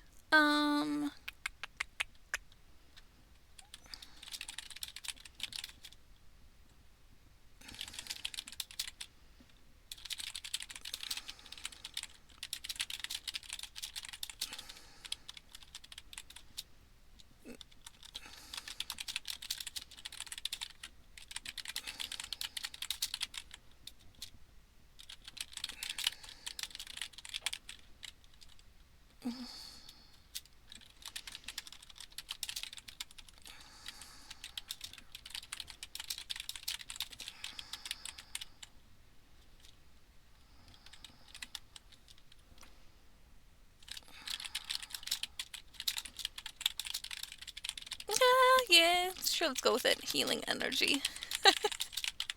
There we go. Okay. I had to. Okay.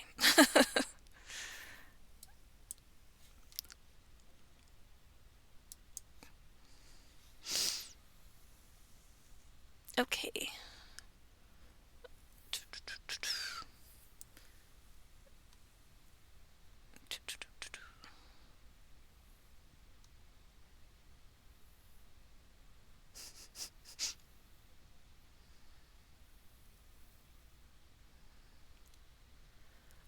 Uh, sorry.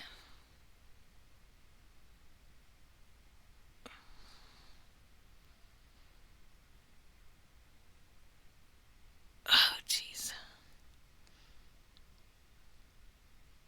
I don't want to read that. It's very topic of pro-life, even with somebody's underage, and I don't want to. I just don't want to read that, but that's why I did the gagging. Um,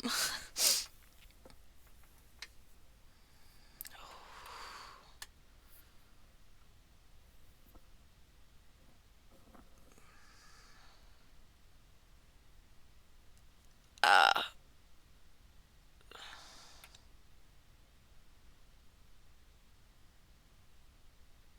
what is going on here?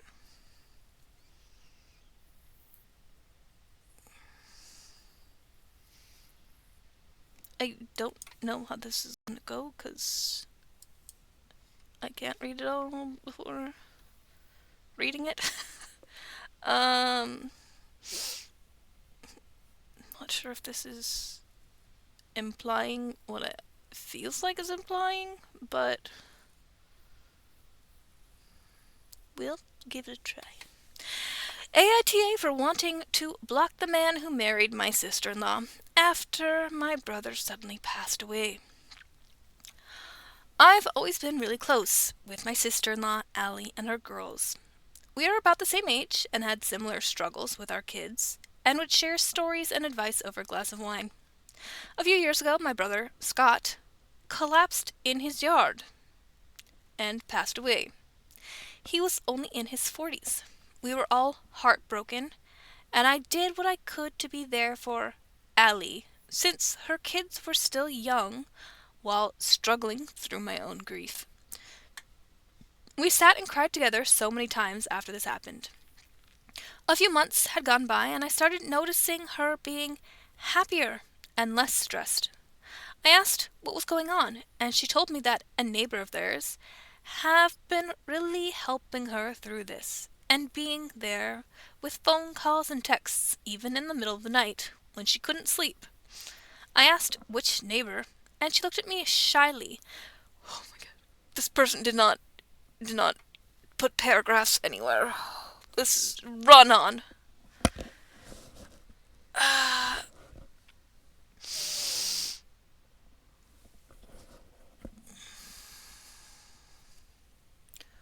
Where are we?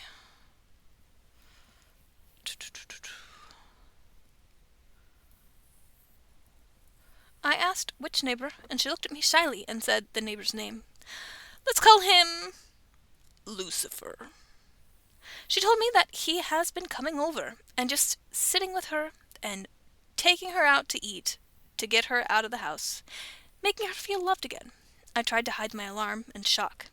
You see, Lucifer was already married to a woman for 27 years, and they had several kids, some adopted and still living in the house.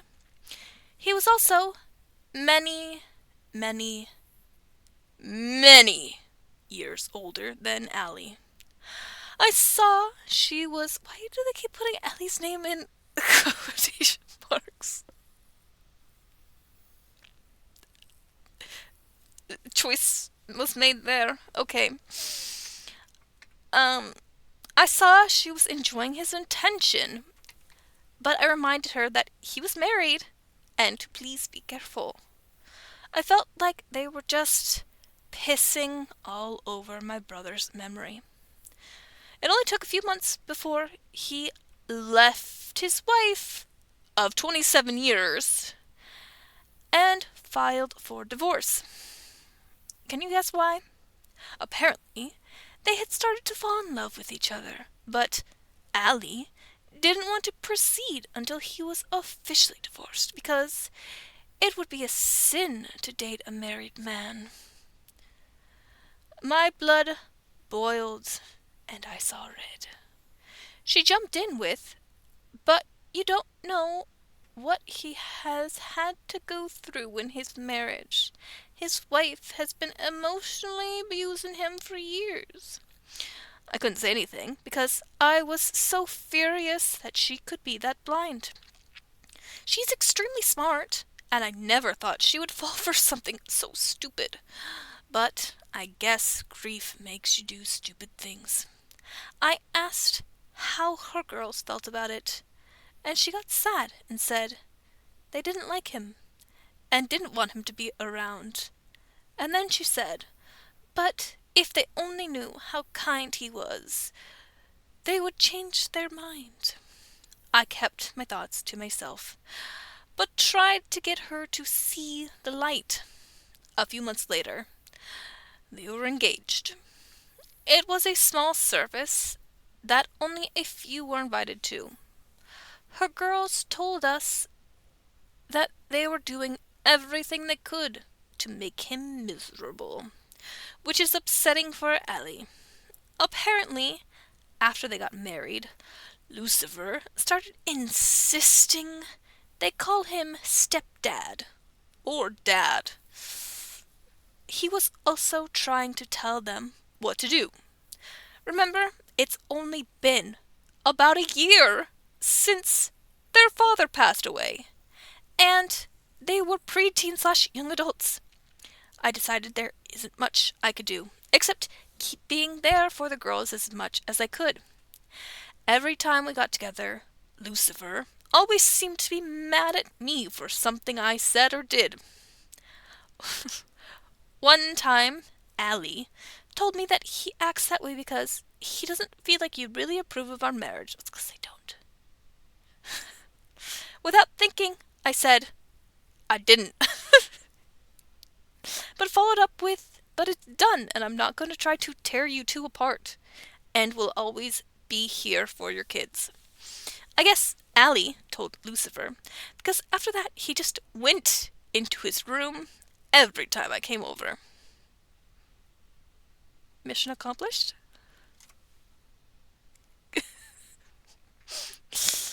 Last year, her oldest daughter got married, and I came up early to set up for the wedding since they were doing all the decorations and setup alone. I brought my two boys to help. We got to work as soon as we got there, but things were tense and stressful because apparently a lot had been going wrong all morning. As it does on wedding mornings, right? Now at this time, I should mention both my boys are autistic. They are high functioning, but struggle with how to communicate and follow directions. Lucifer kept yelling at them to move it there, and then move it here, and no, you're not doing it right. Totally confusing them. My youngest son spoke up and tried to make a suggestion, and Lucifer snapped at him, saying, I don't need you to tell me what to do.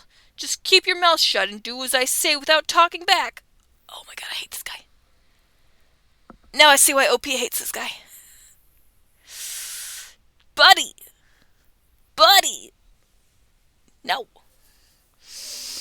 Oh, oh, oh, oh, oh, oh, oh, oh, yes! Snap back.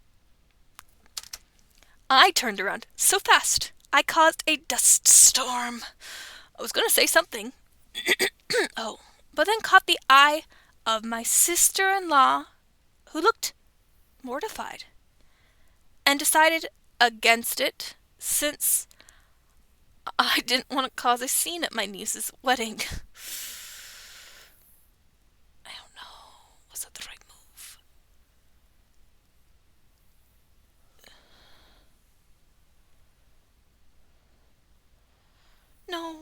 No, you should have done it for your boys. You should have stuck up for them anyways.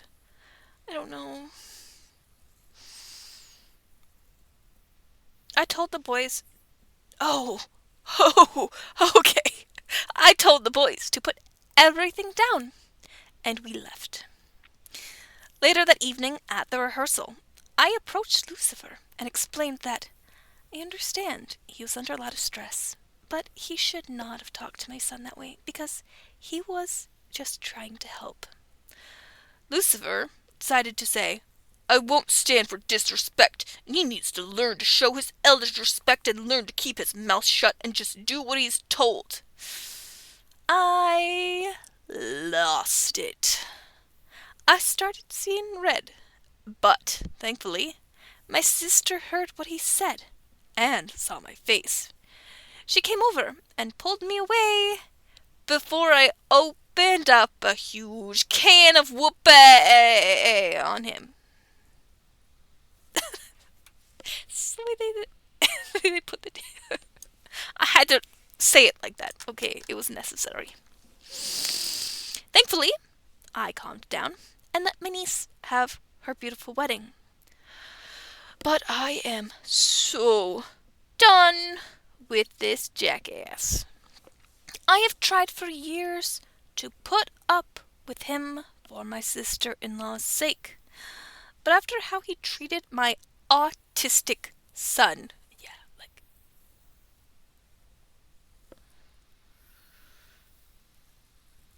To be fair, even if your son wasn't autistic, that's not a way to treat somebody. And I'm guessing he's been around in the family long enough to know that OP's sons are autistic. So, yeah, that does make it quite a bit worse. I don't think I can be around him again, but that means losing my relationship with my sister-in-law and possibly... OP! What the heck? OP! You put the right losing here, and then you put losing... Why did you do that? You did the right one the first time, and then you did the wrong one. I am very pedantic.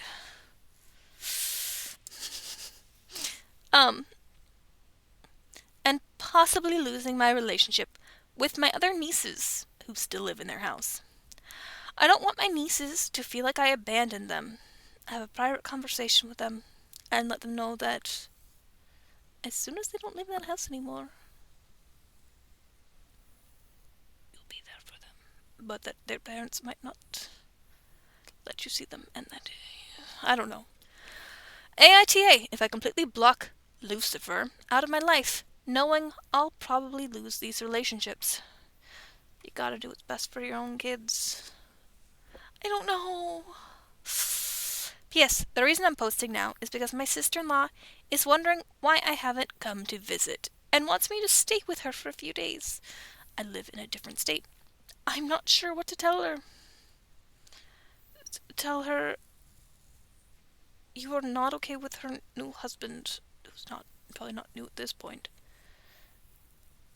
And you don't put up with disrespect, and you have boundaries, and they just gotta respect that. NTA, I wish you had let him have it. He needed a can of whoop-ass. Your first priority should be your sons over your nieces. Do what you can to maintain contact with the kids, but this toxic man is nothing you need in your life. I feel bad for your nieces still living at home. I would let them know you need to step back from the toxic person, but you will always be a safe place. Exactly this. Protecting your kids comes first. Every single time. And honestly, the patience you showed here is way more than most people could manage. And this is exactly what you should tell your sister. Invite her to visit you by herself with the girls. I totally agree. It sucks for the nieces because none of this is their fault. Oh, that time. I still need to take more penicillin. It's the worst though, guys. None of this is their fault, but you can't put your own kids through that just to avoid drama. Yeah, we're at 4 hours. I'm just gonna call it a night, so I can go and maybe do some reading. Almost done with my penicillin, though. Ah, wait, stop getting caught.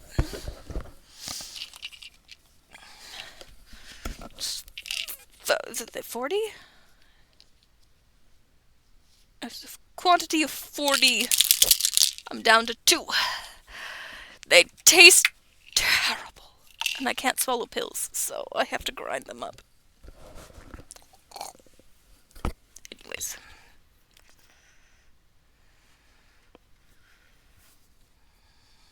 So yeah, that's all for today. and I'm back. Tomorrow I'll probably be playing Animal Crossing. I don't know, because I do have my other dentist appointment on the 1st. And that's gonna be an 8 a.m. appointment. And usually I stream at night. So, trying to work my schedule to figure all that out. Anyways. I have a smile. I don't care. I'm like, yay!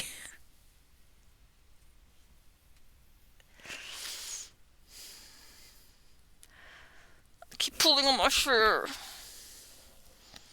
I don't know if it's fidgeting or stimming or what, but you can't even see it most of the time. It's always like I have a finger in the middle.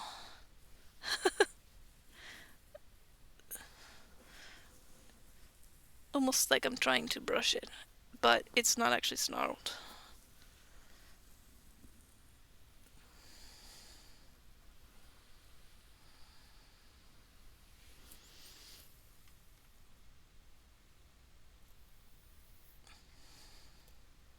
Anyways, as always, thanks for watching. My hair looks a bit frizzy. Thanks for watching, and take care of yourselves. And I will try to do the same with all my dental work and everything.